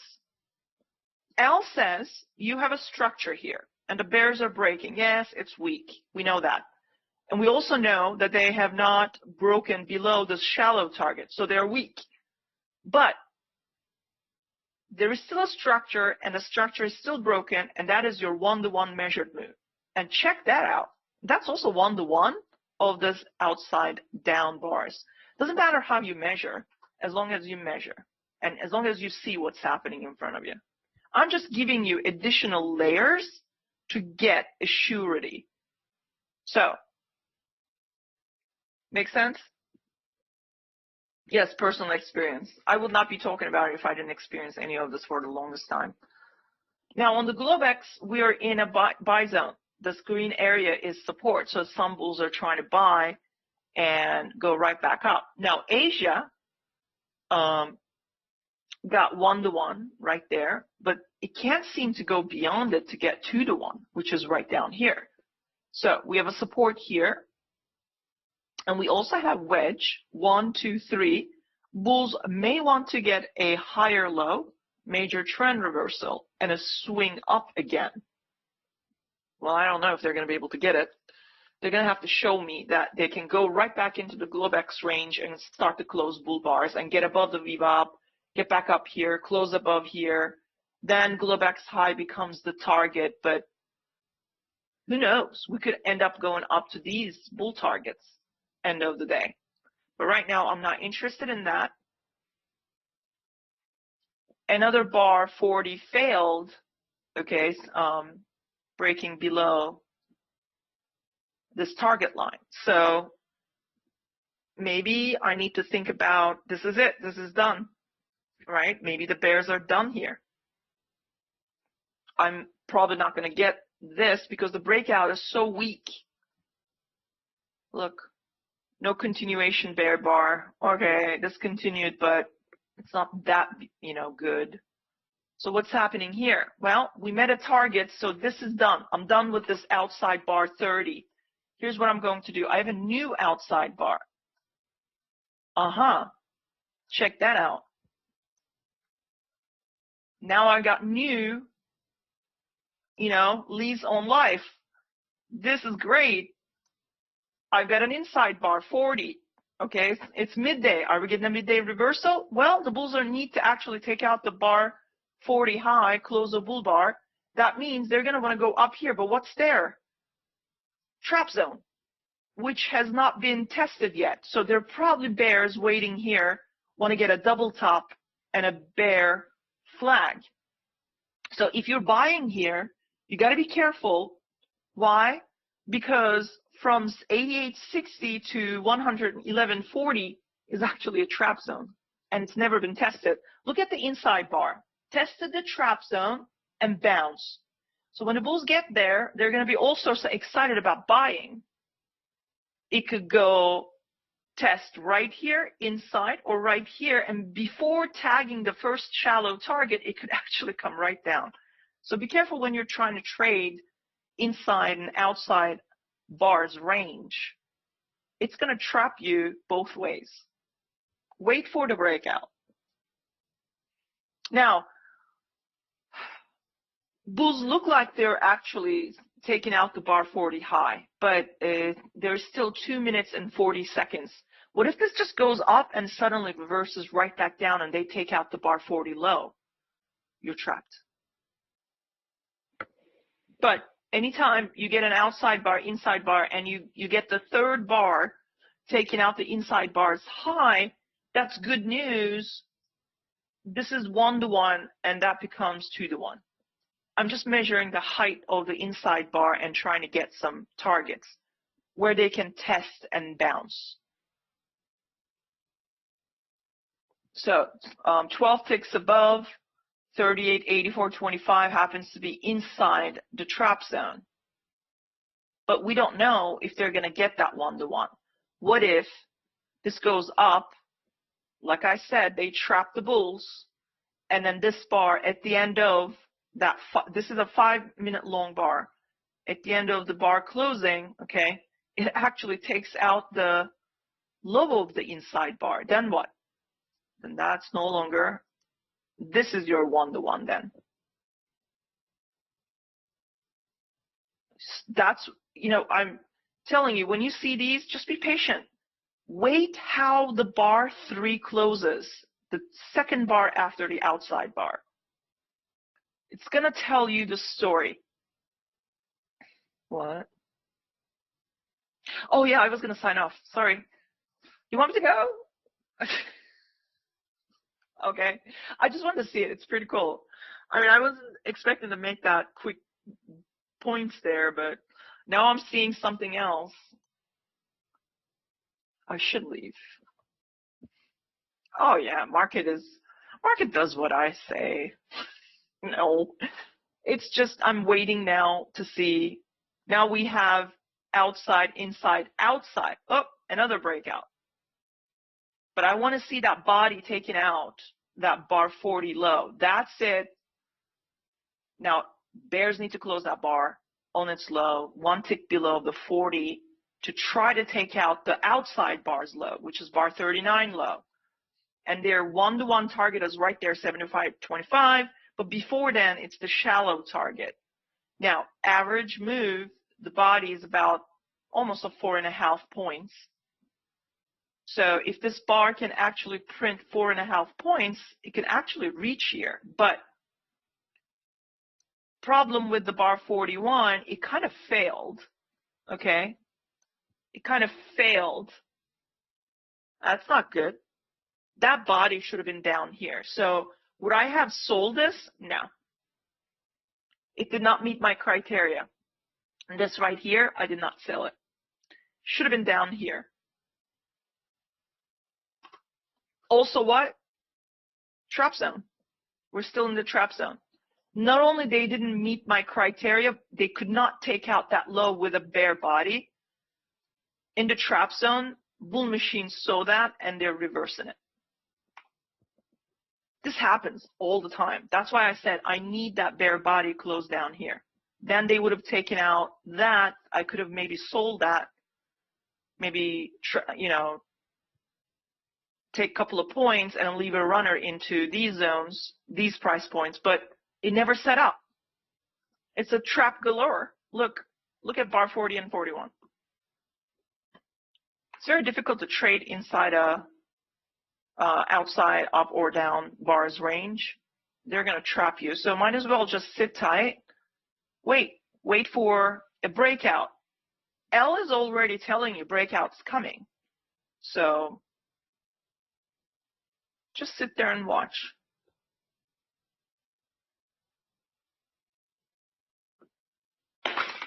I know, Orlando, right? So you were there, and then. I think your name is, that's pretty creative there. That's my uncle's name, by the way. Anyway, so it's trying. I'm glad you joined, though. I know you said that you were going to go. So hopefully this will now close on its side. But what do you see here? The trap zone never been tested. So even if the bulls actually pushed us up here, there's sellers waiting there, and they're going to try to prevent it. So now what happened here? Bears couldn't get a one-to-one, bulls couldn't get it one-to-one. I'm no longer interested in any of those targets. Now for the measured move, I don't know what they're doing at this point. There's no breakout here. If you sold it, that's fine. Your measured move then, probably like this. Right around there. Or as early as the shallow target, right around there. But there's no point of putting the stop there, so just put it right there.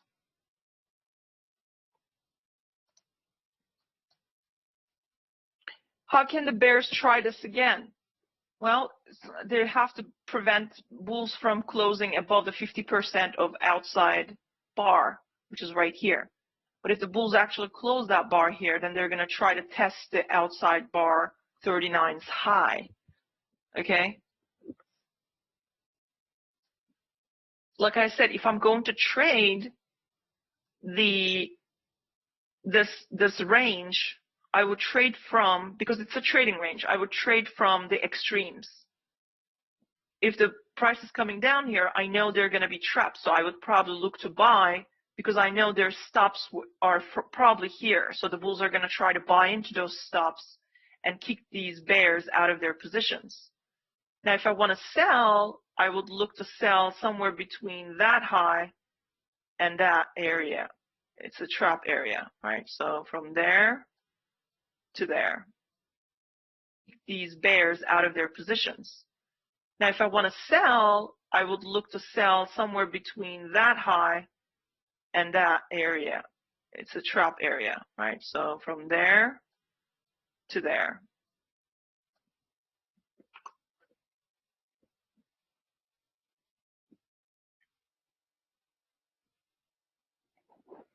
Or just wait for a breakout bar closing, just buy it and go for these targets.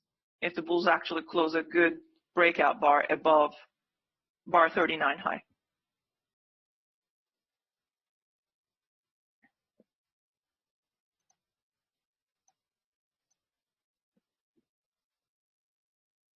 All right, so this seems like what may be happening right here. Okay, so can we actually get consecutive bars and a bull breakout? I'm gonna get rid of this for a minute.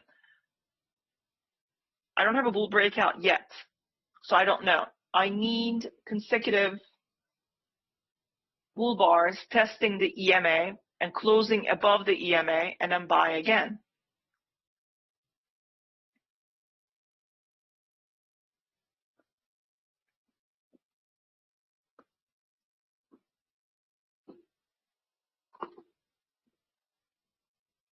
It's midday. Can the bulls get a midday reversal? They need consecutive bull bars. It's a limit order market, and the strongest bar in the limit order market since bar 38 is bar 42. Why? It's the strongest bull close and the strongest body close. So you got 1, 2, 3, 4, 5, now 6 bars overlapping.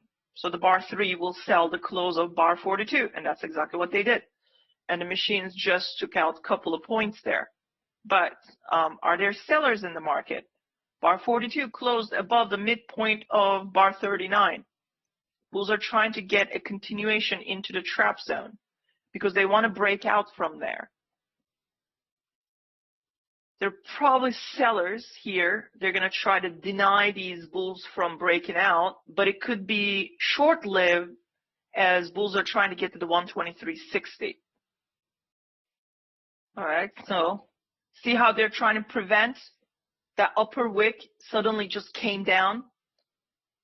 But if this bar closes bullish like that, shallow target is basically the threshold. They need to close a bull bar above it to get to the actual target, which is that dash line. But this is what I'm interested. So that's 1-to-1 target basically. If you buy the second entry, think about it, right? So here's the first entry, second entry, that's 1-to-1, 2-to-1. But the bulls need to not only test the EMA, which is where the first target, and then close a bull bar and get to the second target also 1-to-1 almost. And if they do close above 160-180, then we continue to go up to this target and then that target. But what's happening here in front of you is exactly how I explained that this setup works. You have to always respect the trap zone. Look at the traps. I said there are probably sellers waiting there. They're trying to prevent bulls from breaking out of this range. So that's exactly what happened. No exceptions. It's because you have a range. Think about, this is very simple, guys. You guys are missing one point from your trading. Everything's a range. Breakouts are what, okay, where you get your targets meet. But really, everything trades in some kind of range, whether it's a 1 bar range, okay, with inside bars going up, trapping, coming down, trapping again until it breaks out. So what do we got here? A range, right? Except we're in the range of that bar, or we have a much bigger range. Market goes up, comes down, goes up, comes down, finally breaks out. That's the range extension. Comes back down, breaks out, meets this extension, okay? Goes back up, maybe finally breaks down. So basically it's the same thing. It's just a range. So anytime when you're trading ranges, where do you buy and where do you sell? You buy low, you sell high. Or if you're looking to short, you sell at the high of the range, top of the range, and you take profit at the mid scalp and then leave a runner towards the bottom of the range, right? No, you're not complicated. I'm just trying to, I'm glad you're asking because not many people actually Remember that everything trades in a range. When the market actually breaks out of the range, you're getting a stop order market. But most of the time, S&P trades in a range, whether it's a 1 bar range or a couple of bars range. So, no, it's a good question. I'm glad you asked. So I just wanted to point that out. So this right here, we're in this 1 bar range, and that bar is bar 39. And we still haven't broken out of it. So what do? They bought at the low of bar 39, scalped at the high of 39. Those are trap zones, right? Because anytime you try to sell into a range low, you're going to get trapped out because it reverses right back, right? Until it breaks out. So they got trapped here because they tried to sell it, but they forgot that bar 39 is actually a range. Now, these bulls bought at the high of the range and got trapped because they're forgetting that they're in a range and the range will not break out easily. So now we have the lower level tested ones, upper level tested ones, so the trap zones are now weak. So we have a weak support and a weak resistance. So the breakout is coming, right? So that's how I use it. Yes, basically, in a way, liquidity zones. So now I'm looking for, right, we're still in the bar 39 range, right? We have a double bottom. If the bulls actually go and test this area one more time, and this area is no longer have sell orders, we could finally go up here.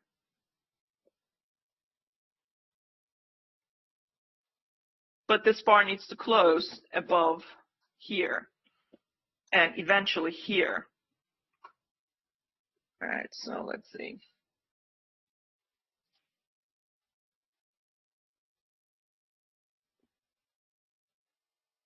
So 86.50 to 88.75. As early as 86.25, they might scalp it. But if we start to close bull bars above it, then we might end up getting into some kind of small pullback bull trend. We're in a trading range anyway, so we need to see bull bars actually closing successfully above this 86.50 or 86.25 area, and then get up here. So there will be a scalping here, some scalping, 86.25, 86.50. That's it. See, I just scalped it and I paid myself right there at the 86.25. It actually ended up, no, wow, okay, they filled me right at the first touch. That's like a hello, never happens kind of thing. So that means it's going to go higher. If I get filled, here's what happens. If I put my exit order to 86.25, right? One tick below that. Normally, if I get filled at the first touch, not because I'm lucky, that's because price wants to go higher, so it's basically processing my order, getting me out of the way, because I'm a weak bull, okay? So that tells me right there, this breakout is not over yet. It hasn't even started because it's going to go higher probably. So that's how I get the feel when my broker fills me. Okay, here, take your little money and go away because we're going to go higher and you won't be in it to win it. That kind of situation. But doesn't matter. I have a plan and I was committed to take profit there because I knew it was going to come down a little bit. So I took my money. Did it come down? Yes. Is it still under it? Yes. Did it close a bull bar above it? No, not yet. So I'm still in the winning. I just stick to my rules. That's all. But it's probably going to go higher. It's going to get to 1-to-1, might even get to 2-to-1. Or you could do this. Here, let me delete all of this. Okay. So if you put your stop underneath 39 and you entered right there with second entry, oops. So that's your 1-to-1, and we haven't even met that yet. So as soon as we close a bull bar above it, that's going to be very easy to get to. Now we have inside, outside, inside breakout mode. So if the bulls really want this target 88.75, Now is the time to step it up. First entry, second entry, higher lows, higher. 44 is a higher than 42 higher low. So we're going up here. See, they processed me early. I'm a loser, basically. Why am I a loser? Because I left so much money on the table. So instead of taking the full contracts out, your full lot, you could have just taken maybe a couple of contracts out or one contract and leave a runner to get to here. And if you're measuring your range, we tested the target, but it's a shallow target. We still don't have a bull bar closing above this level. So to getting to this level is still not in the works. I need bulls to close here. So am I still a loser? It doesn't look like anymore. So I did the right thing, getting out. They couldn't find more buyers. And there's another reason why this bar is coming down. Who's going to tell me before I go? You can be a loser like me, Ibrahim. But who's going to tell me why this bar is coming down? What's the purpose? What is the reason? Not purpose. What is the reason? Yes, but take profit what?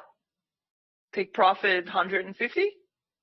Or take profit what, Mancha? Mancha is the one who's getting it. 10 point, not sure got it. Yes. Now, if you measure, they start the buy here. Looking for a 6 point. Right there. Where's the 10 point? 10 point is here, but where does the zone begin? 9 point. Did they go one tick above 9 point? Yes. So they just tagged the zone. Or if you're L and you bought one tick above that bar and your stop is here under 30, did you get a 5 point? No. Can they get a 5 point? Yes, but this profit taken needs to end and it needs to keep going higher. It's a mess. And it's overlapping bars, so that's why it's not getting to the 5 point, but it probably will. It's just that it's taking profit at the 9 point. Now, according to this, okay, according to this, whether you measure from where you bought or you measure from here, which one's more accurate? 9 point right there, they hit 925, so they actually are taking profit. Point counting, isn't it? From the pivot levels. Yeah. Because majority of the machines are programmed that way. I don't know. I found success with this. You don't have to follow this. I'm showing you is second entries. They're going to try to get that 10 point regardless. So you have easy way of making 10 point. 2 contracts, 10 point. That's $1,000. I mean, you know how many 10 points you can make and walk away with like 3, 4, 5 grand a day? Just point counting. If you really focus. Anywho, all right, I am done, and you guys have a great day. I will see you tomorrow in the Discord Wednesday with a live session. Bye, everybody.